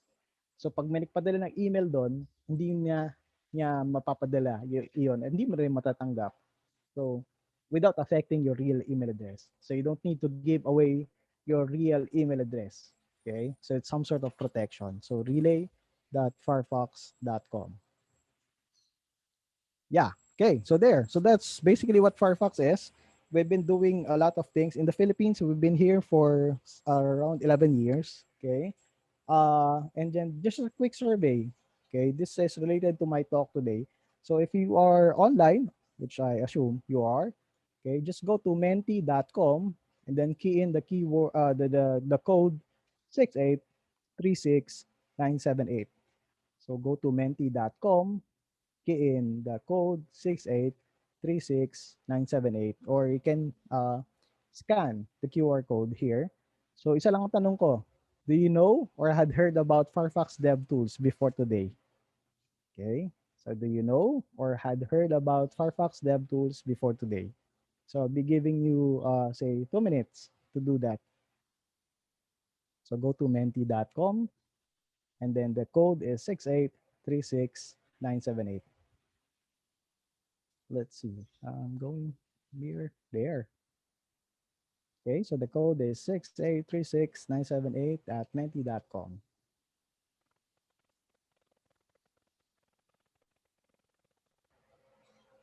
Cool. So merong isa na narinig niya na or nakagamit siguro ng Firefox DevTools before today. Dalawa na sila. Medyo maraming hindi pa rin. Okay. So go to menti.com. Still have 1 minute to go. The code is 6836978. So that I will know. Baka mamaya kasi many people knows na what Firefox DevTools, then we can go straight to Q&A. So it's a good number, okay, that many of the attendees have not heard about Firefox DevTools. Something awesome to know something new to every day. Okay, last 30 seconds.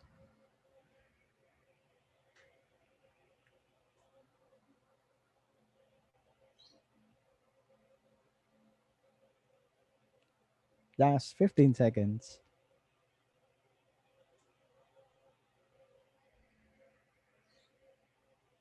Okay, sige. You may continue it, continue answering it, okay? So right now, around 28 people said that they haven't heard or had known Firefox DevTools before today, and 4 said that yes, they know and has heard Firefox DevTools before this webinar.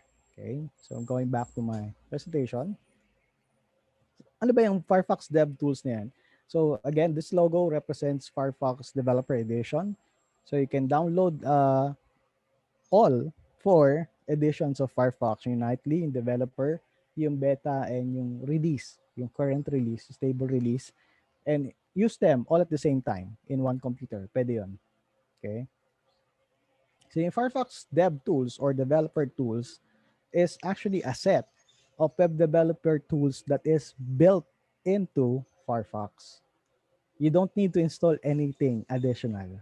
It's there in Firefox. We've been doing this for years now.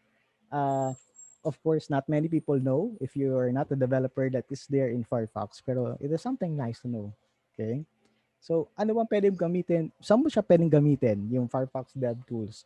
You can actually use them to examine, edit, and even debug HTML, CSS, and JavaScript. Okay? Bakit HTML, CSS, JavaScript? These are the foundations of the web. Without HTML, you cannot create websites, web pages. Without CSS, you can create web pages and websites, pero walang design. Hindi ganun kagandahan ng design. It will be just straight out. Parang yung mga ginagawa naming website noong 1998, okay, using Notepad. And without JavaScript, you cannot add functionalities to websites. It will just be straight static website with design kung HTML and CSS lang and walang JavaScript. Okay? From the side of Firefox, JavaScript is so close to our hearts. Why? It is something that started with Netscape. Okay? Brendan Ike, my former boss, he used to be the CEO of Mozilla. He was the guy who created JavaScript. Okay? So imagine when I joined Mozilla, Brendan Ike was my boss, and this is the guy who created JavaScript. Okay, and he's very cool. Hindi siya ganun ka high profile kahit na bossing siya that time. And he was one of the first Netscape engineers.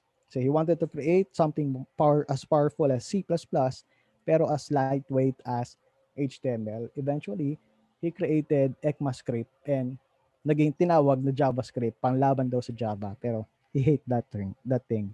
Ayaw niya tawagin na ganun yan. Okay? Merong mga core tools yung dev tools. Okay? Saan yung mga core tools niyan? These are the dev tools that are frequently used within Firefox. So merong page inspector, merong web console, merong JavaScript debugger, merong network monitor.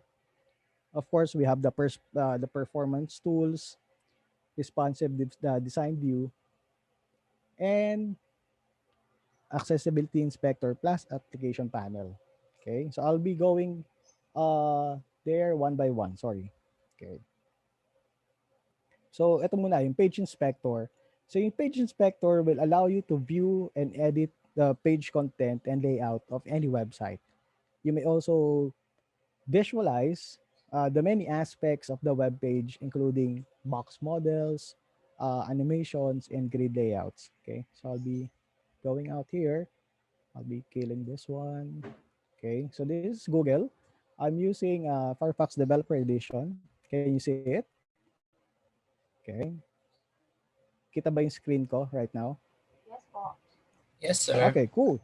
So, if you're wondering, my menu is in Tagalog. It's because I'm using the Tagalog version. We have Tagalog Firefox. Right now, we are working on Cebuano and Hiligaynon versions, if you speak those languages. This is a project that anyone can participate in and contribute. Okay? So, this is Google. Okay? So, pinaka madaling i-load na website. So sa atin makikita yung page inspector. You can go to tools, developer, and yeah, you can just activate any of the options here. Nag-e-echo ko. There. So, or you can right click anywhere on any website and then choose inspect element. It will activate a window similar to this. Pwede siyang nasa baba, Okay? So pwede mo siyang ilagay sa ilalim, pwede mo siyang ilagay sa kanan, or whatever. So ikabit sa kanan. Okay? So it's docked there. So anong pwede mo gawin sa page inspector? It will show you here kung ano yung HTML source code. Okay? This is where the CSS is, and this is your layout. Okay?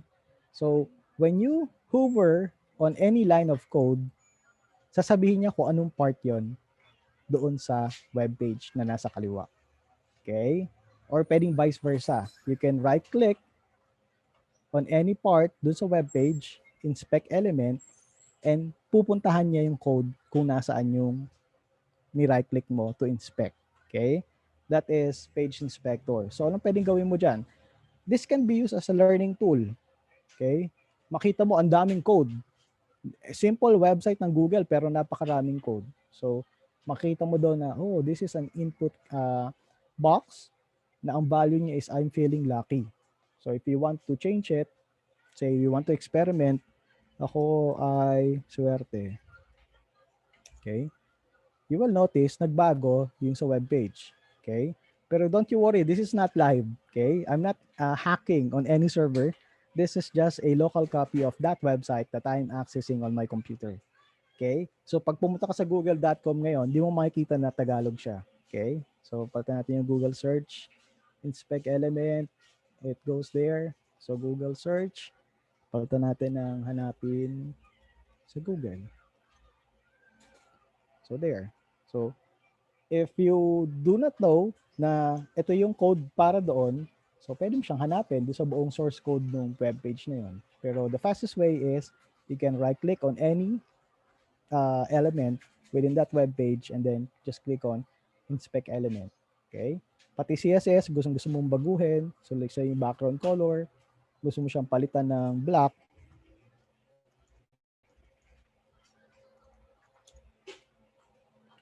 Sorry, sumobra ako. 1, 2, 3, 4, 5, 6. There.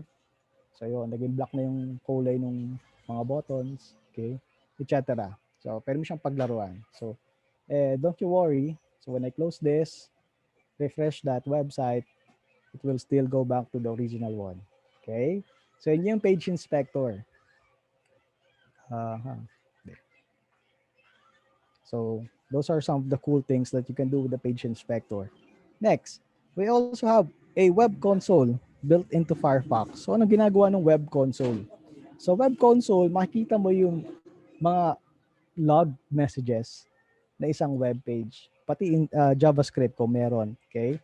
So little did many people know that when you load or go to a website, maraming nangyayari in the background. Hindi pinapakita siya ng browser. Yun yung trabaho ng browser. And all of this happens in a very, very fast way. Depende sa connection mo. Okay? So I'll be going to the web console.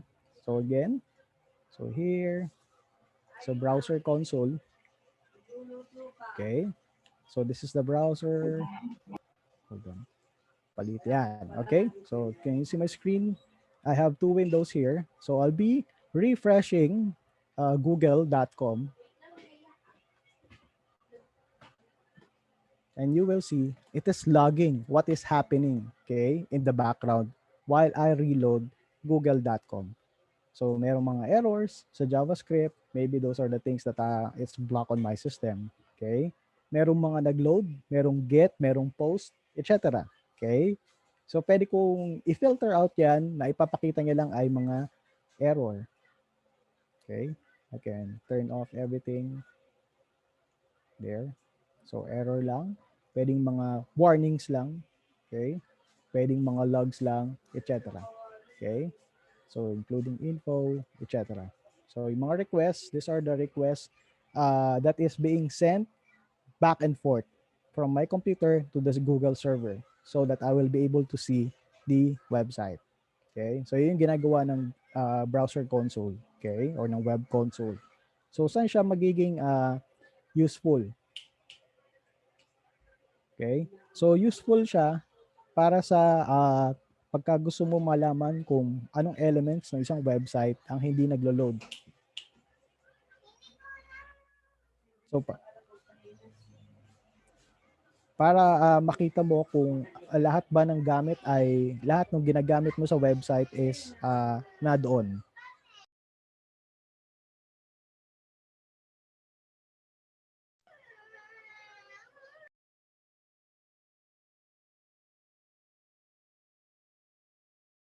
Okay, so that is the web console.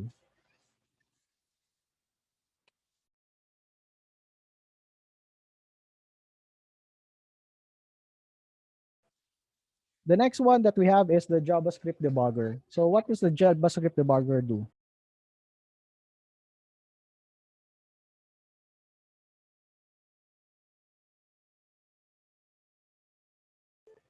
So the JavaScript debugger is actually a real-time debugger from within Firefox.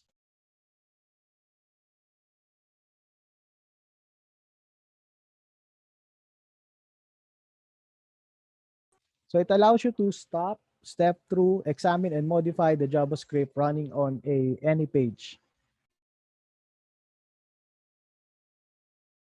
It also enables you to step through any JavaScript code and examine and even modify its state to help track down bugs. Okay, so you can use a local code running on your browser or running in Firefox and execute it remotely.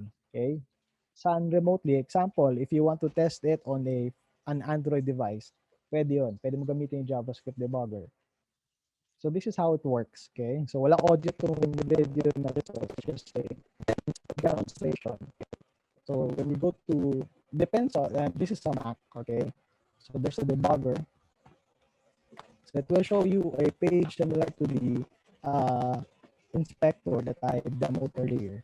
Okay, except that in this particular tool, you will open a JavaScript file.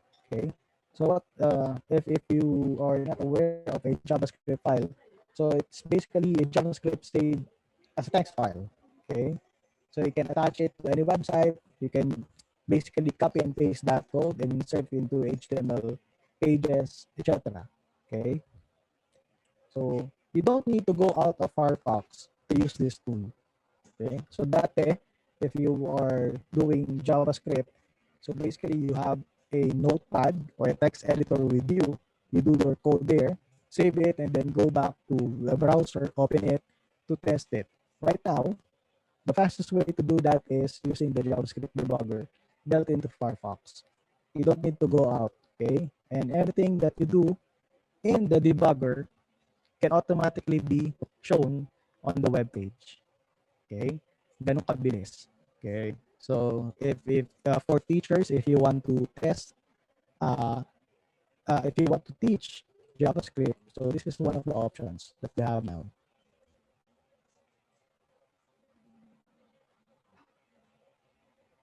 Okay? So it's just cycling through the different parts of the inspector. So pwede ka mag-step through, pwede ka mag-create ng breakpoints, etc. Okay, so next. So we also have network monitor. So this is very much important if you are a web developer. If you want to test how fast a website will load on different scenarios or different connections. So you can see network requests made when the page is loaded. So I'm going back to my browser. Okay, I'm going to close this one, go here, developer. So it's not there. So I can just go to web developer tools. Sorry. There. Okay. So meron dyan nakalagay network. So ano makikita sa network? When we refresh this page, it should show us something.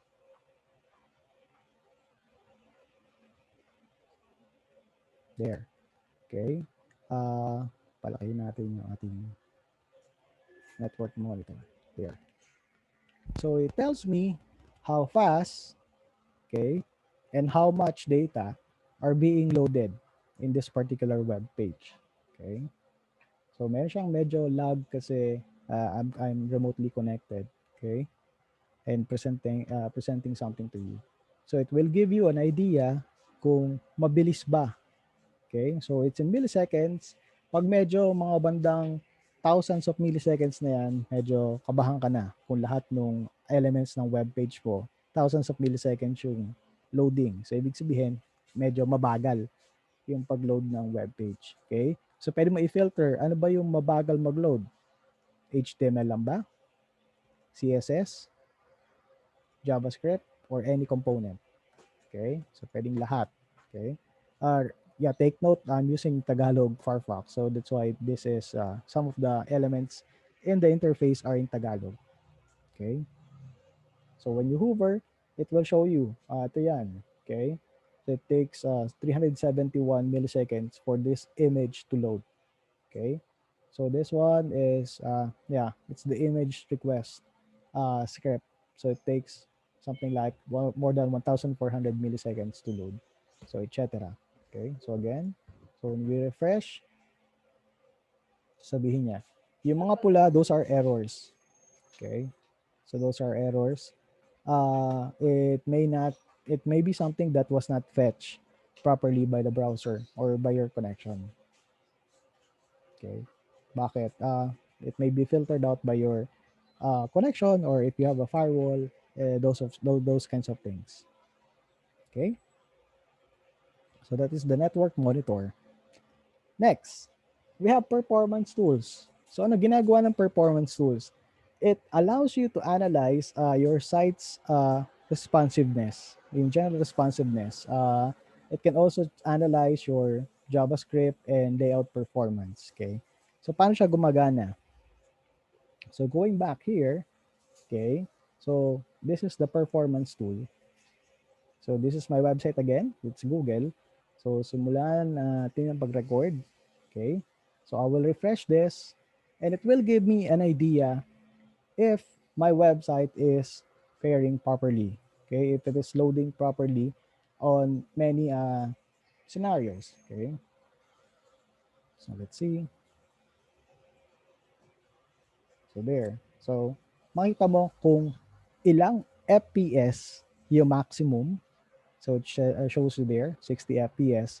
And ang minimum niya is around 1.4 FPS. So because it's the Google website. So let's say if we go to something much heavier, say GMA News. Let's see kung gaano mag-load ang GMA Network News.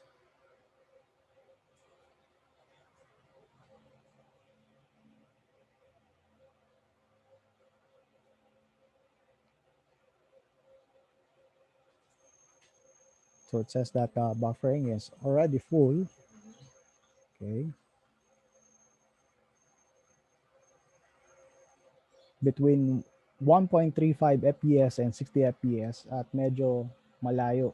Okay? Sa katotohanan yung pagka-load ng GMA News. Why? It's because it is designed like that. It's a news website.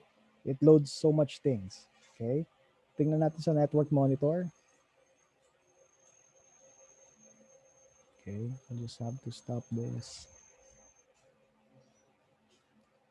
Natin sa network monitor kung paano lumalabas yung GMA News website. Okay. One thing that I forgot with the network monitor, if you want to simulate how a particular website will load on any particular connection, you can use throttling. What is throttling? If you want to simulate how this website will load on GPRS or 2G, okay, pwede. So pwede mo select yan. Balik tayo sa Google.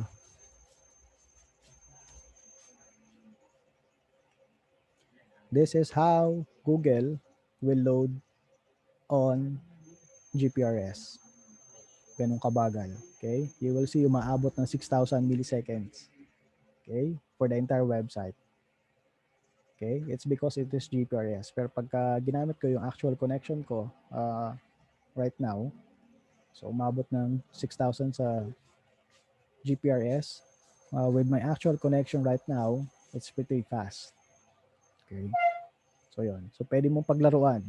So it's part of usability and accessibility. So you have to check kung lahat ng users were able to see the website properly. Okay, so that is network tools and performance tools under the Firefox Dev Tools. Next, this is something that we've been using for the longest time. And ito yung personal favorite ko. So, responsive design mode. So, ano ginagawa ng responsive design mode? So, using this tool under Firefox DevTools, you are able to see how any website or app will look and behave on different devices and network types. Okay? So, if you are using Firefox, I will be closing this. This is the Google website. I can go to web developer, okay, and hit the responsive design mode. So ang gagawin niya, i-reload niya yung particular na website na pinuntahan mo or gusto mong makita, and you have the option of checking it on different devices. Okay, so this is how Google will look like on an iPad. This is how Google will look like on an iPhone X. Okay, pagka naka-landscape, ganyan ang itsura niya. Pagka naka-portrait, ganyan. This is how it looks like on a Samsung Galaxy S9 portrait. And then, this is the landscape. And same with the network tools, pwede mo gamitan ng throttling. Okay? Paano kung ang connection mo ay 3G lang? Okay? Tapos pumunta ka sa gmanews.tv. Okay? So kung naka 3G ka, ganyan siya kabilis or kabagal maglo-load. Okay? Whereas kung siguro kung naka 4G LTE ka, i-reload natin. Okay? So pag ni-reload natin siya using a Galaxy S9, ganito itsura ng website. Okay? So anong use case niya? Use case niya is if you're developing a website, this will give you an idea if the website that you're creating is responsive. Okay? It adapts, it responds to the different screen sizes and connection sizes, etc. Kung wala sa preset, yung gusto mong screen size, pwede mong i-enter dyan. Okay? It's specific. Let's say 800 by 600. Okay? Yung mga resolution na naka 800 by 600. So, ganyan na itsura ng GMA News website. So, pagka bumalik ka, pagka ginamit mo is iPad, ganyan na itsura niya. Pag ginamit mo iPhone, lumang iPhone, ganyan na itsura niya. Okay? So, that's the responsive design mode. This particular tool, bago siya nakasama sa Firefox DevTools, meron na talagang separate na add-on na ginagamit kami before pa since around 2012, 2013 for responsive design mode kasi those were the days na nauuso na yung mobile internet connection eh. So when people were telling us na how can we ensure that our website looks good on desktop and even on mobile. So our engineers thought of a tool, and this is the responsive design mode. Okay. We also have accessibility inspector. So ano ginagawa ng accessibility inspector? So it will provide you with a tool to access the page accessibility tree. So allowing you to check what's missing and other needs and maybe kung ano yung attention na kailangan mo. So if you're doing UX, UI thing, so you may want to see this. Okay, check it out. Okay, it's also there in the dev tools. And hold on. Ito, for the mobile developers out there, so we have an application panel. So anong meron sa application panel? If you're developing web apps, progressive web apps, okay, PWAs, okay, we can also load your PWA in Firefox and there is an inspection tool. Okay, I do not have a PWA on this computer right now. Maybe on some other session sa Mozilla PH, I'll have a demo of this. Let's create a simple PWA to check on weather. Okay, and yun. So the only tool that you will need to do that is basically Firefox. Okay? Kung gusto mong gumamit ng external na text editor, pwede rin naman. Pero kung wala, edi Firefox lang. So, makakagawa ka ng PWA Of course, depending on the service workers that you will be using. Pero yung basic, pwede yun. Okay? There. So I still have 10 minutes to go. If you have questions, now is the best time. I'll be yeah, but yeah, before that, diretso ko na dito. So we are calling on someone's drawing on my screen. Okay. So okay. So yeah. So if you want to join the Mozilla Philippines community, the best way to do that is by going to join.mozillaph.org. Okay, it's just an online form for you to fill up, and then we'll get in touch with you. So we just need to know who you are, from where are you, and how do you intend to contribute to the community or to the organization. Yan lang. Okay, so the touch points namin, mozillaphilippines.org. Okay. So if you have questions, okay, I will stop presenting here.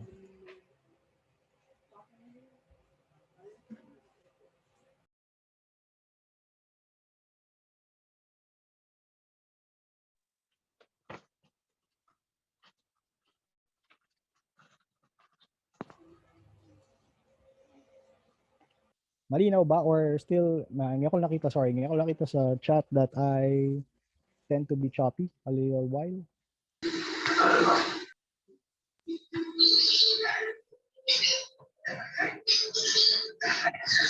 Sir, okay na naman po. Kanina lang po 'yon, mga medyo lumabo, medyo medyo busy.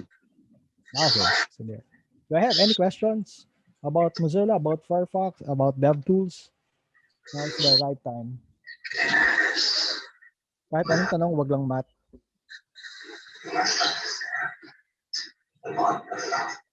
Someone asked me if there is an internship that we offer at Mozilla. Yes, we do have, but right now it is on hold because of the pandemic. We do not have an office in the Philippines, but we will let you fly to any of our 8 offices globally if you pass.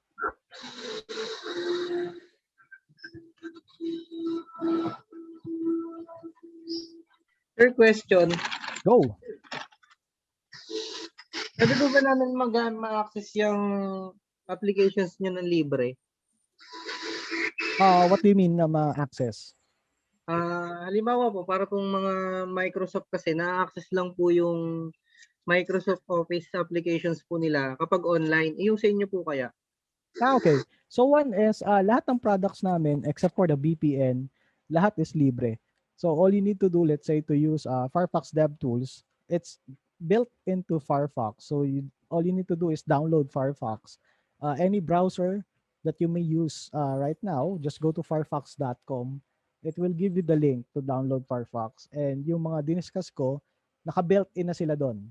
So you will see a menu called tools, and then under tools you will see web developer. So lahat sila na doon.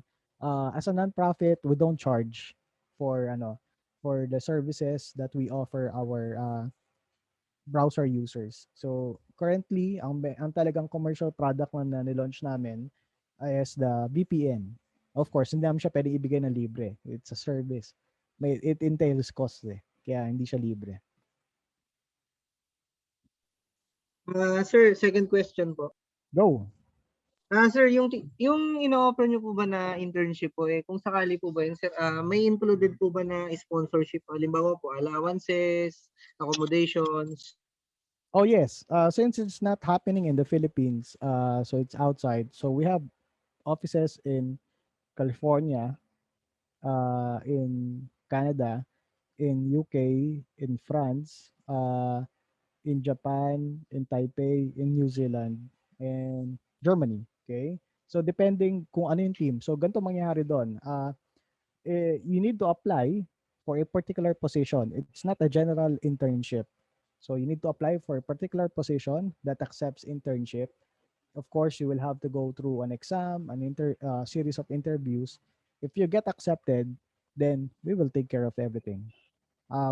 We even provide a computer, a laptop for you to use during your internship. Sa Pilipinas kasi, ang uso dito OJT on the job training. In other countries, it's called internship. Uh, you cannot enter a company, especially in the States, if you will not go through internship. So, pagka tinawag na intern ka, you are really part of the organization. Not just, not like a full-time employee, but you are part of the organization and you will work with real people and real projects. So, yun siya. So, lahat yon sagot namin. I think before the pandemic, the allowance is something like if it is going to be held in the States, something like $10 a day. Parang ganun.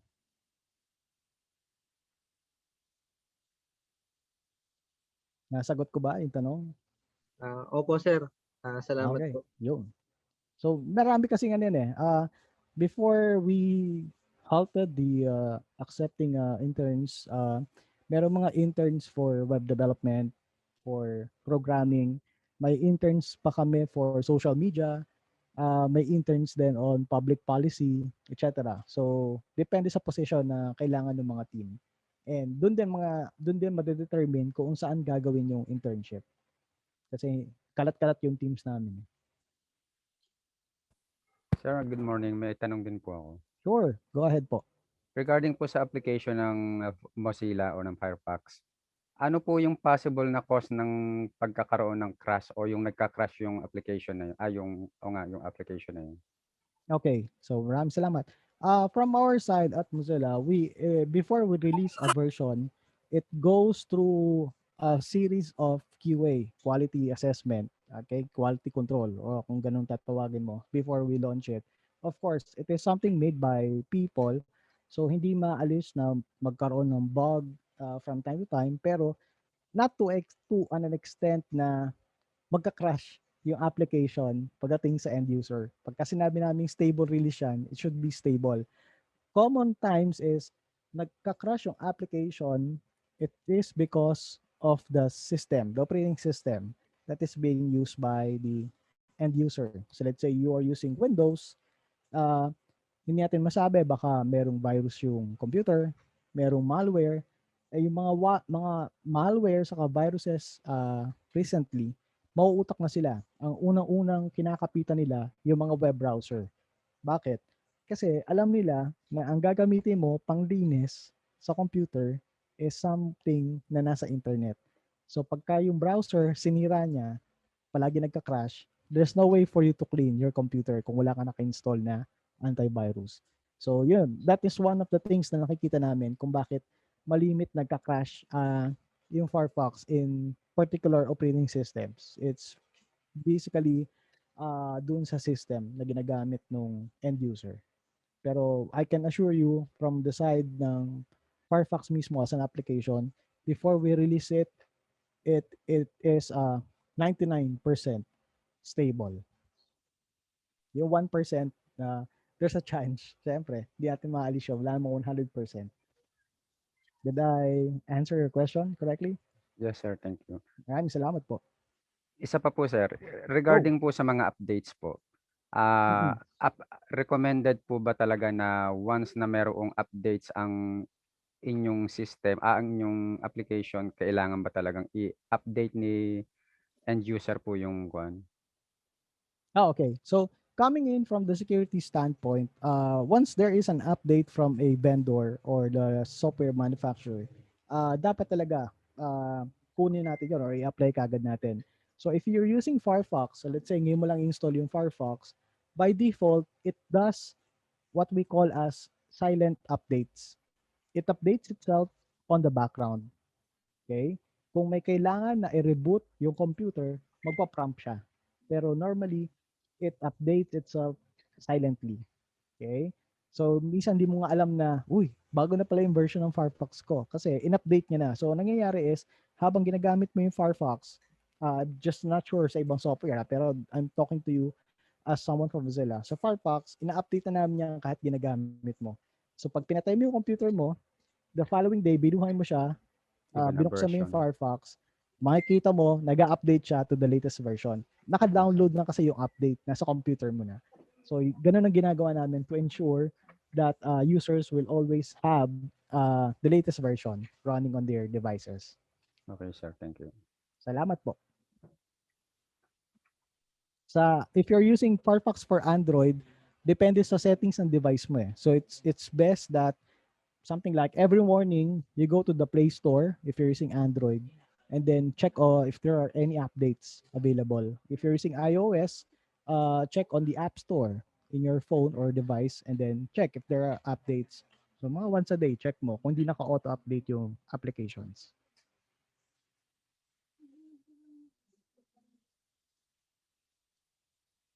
May tanong pa po?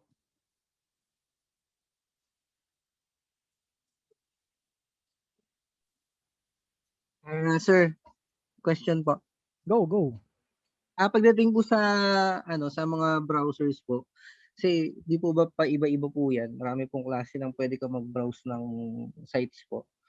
Gaano po ka-safe si Firefox po kumpara po sa Google, sa Microsoft, ano ba 'to? Microsoft.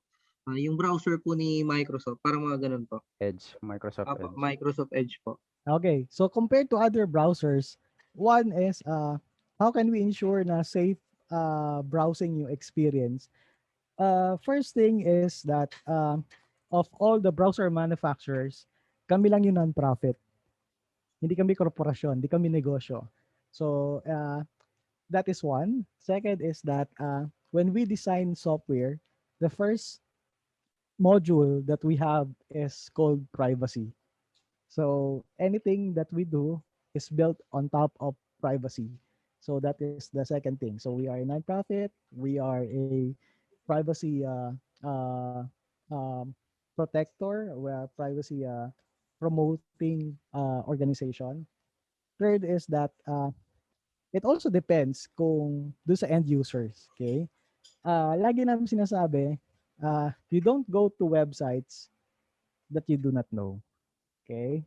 You don't click on links coming from people that you do not know. Okay? Kasi common yon. So kahit na anong secure ang gawin naming implementation sa Firefox, kung matikas ang ulo ng mga tao, okay, pwede pa rin silang mabiktima ng cybercrime, okay, pwede silang ma-hack, etc. So kasi yung browser, parang ano lang yan eh, it's just a presentation side. It's just an avenue for you to get to different places sa web. Okay? So, okay. Ganun ang implementation nun. Did I answer your question properly? Opo, sir. Salamat. Sir Bob? Yes. Question lang. Yung personal perspective nyo, saan papunta yung web page development po? Kasi as observed sa Chrome, may mga extension na sila. Then yung iba is nagiging OS na nga sila. So saan yung sa tingin nyo papunta yung web page development? Okay. We believe that our lives will be based on the web. Okay, it's happening now, especially during the pandemic. Okay, we experimented on creating web-based operating systems. Kung narinig niyo yung Firefox OS, yun. Even before televisions had their own operating systems based on Android, meron kami noon. Commercially, it was called Firefox OS, pero the project was called Boot to Gecko because Gecko is the bedrock of Firefox. Okay, so that is one. If you will buy some televisions, some appliances, including refrigerators right now, chances are they are still running on Boot to Gecko. Ang alam ko lang is TCL, they still use Firefox OS. So that is one. May mga smart devices. So it's not just that things will run on web pages, but things will run on web technologies. Yun yung mas proper na term. So yung web technologies kasi marami yan eh. So yesterday I had a lecture about WebRTC. Not many people know what WebRTC is, but it is a technology na kapapasa pa lang a month ago ng standards. January 26 nung pinasa yung standard. Pero it allows you to communicate with other people over the web, share files, share everything, even your camera and microphone. with the use of a browser. Zoom uses WebRTC, not for the app, yun sa web browser. So Google Meet use that, etc. So it is not something made by Mozilla, but it is being developed by all the browser makers. Yun. So ganun po. So it's more of the development of web technologies will continue and it will be part of our daily lives. Thanks, sir. Salamat din po. Sir, may tanong po ulit ako. Sure. Go ahead, sir. Regarding po sa ano po pinagkaiba ng incognito at saka new private mode po dun sa inyo? Okay. Wala po kami incognito mode. Sa Chrome po yung incognito. Ang Private tawag mode po po sa yun sa inyo. Firefox is private mode or private window. It's basically the same. It's just the name. So what it does is it creates another window of the browser without remembering. Okay? So pag kinlose mo yung private window sa Firefox, pag close mo ng window na yon, parang walang nangyari. So hindi nakasave yung history, hindi nakasave yung cookies, kung gumamit ka ng password, etc. Wala. So para siyang amnesia mode. Ganun ang ginagamit niya. So it is useful. So let's say you are logged into one website, say Facebook, tapos gusto mo i-check yung isang Facebook profile mo within the same browser. So gagamit ka ng private window. So parang ganun yung gamit niya.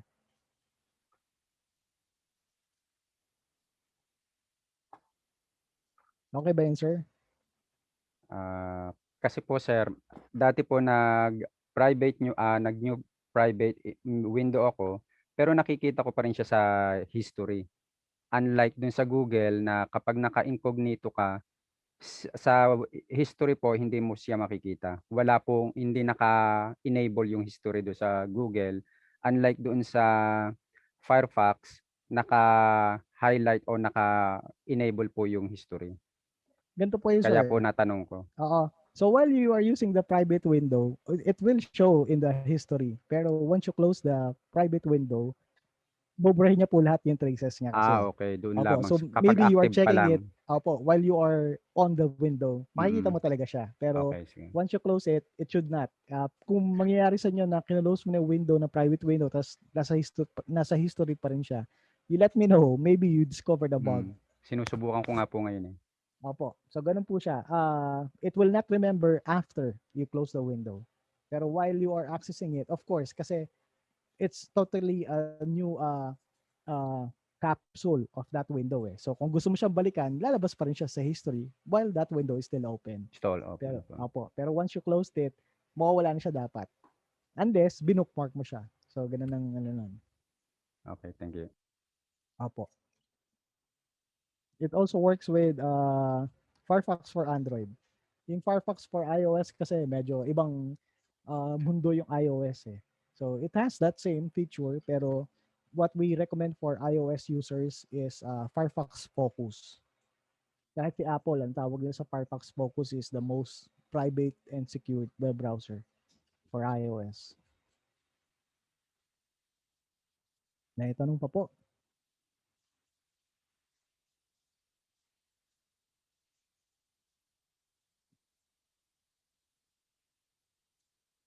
So for those who want to participate and join us in translating Firefox to Tagalog, Cebuano, and Hiligaynon, just go to our website, mozillaphilippines.org or mozillaph.org.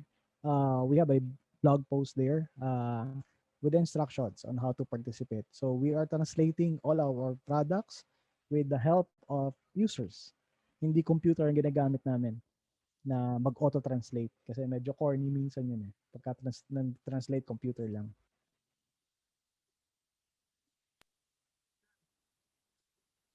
May tanong pa po.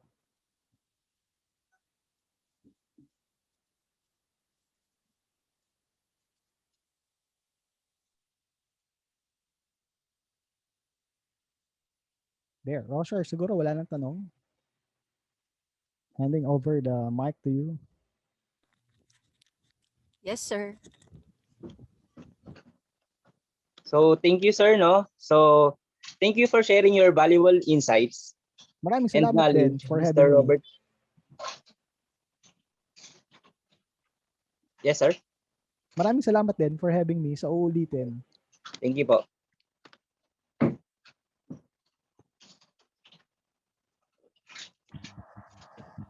So again, thank you for sharing your valuable insights and knowledge, Mr. Robert Bob Reyes. Trimex Colleges and College of Engineering award this certificate of appreciation.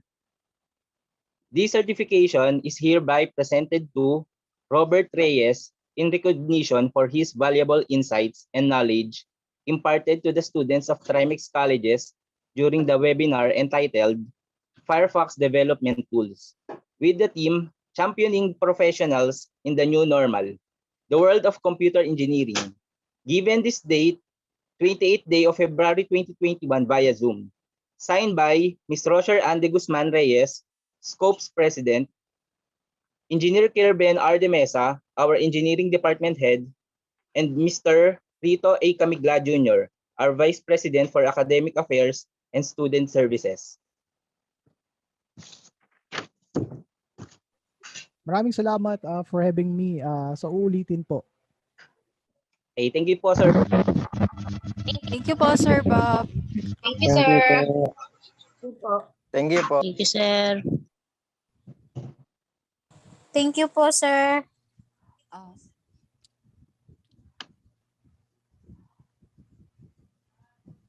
Let's now proceed with the picture taking. Mr. Bob and Mr. Mark with Sir Kervin de Mesa and Mr. Joel Caritos.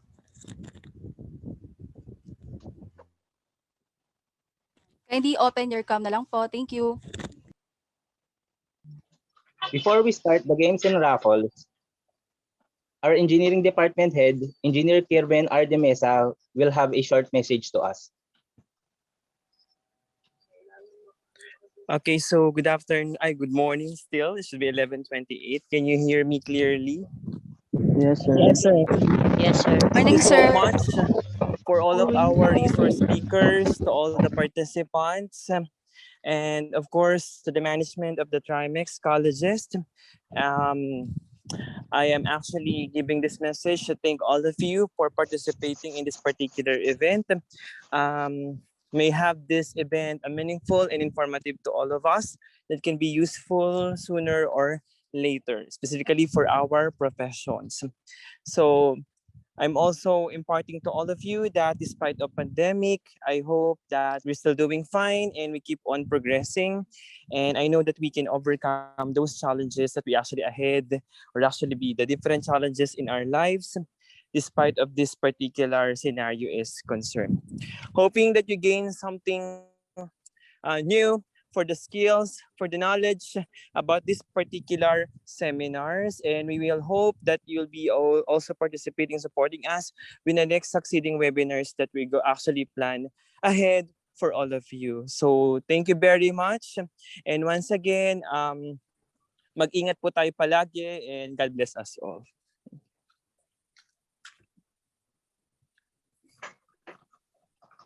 So thank you, sir, for the wonderful message. Roger. May I interrupt for a while? So I think Dr. Camigla is also here.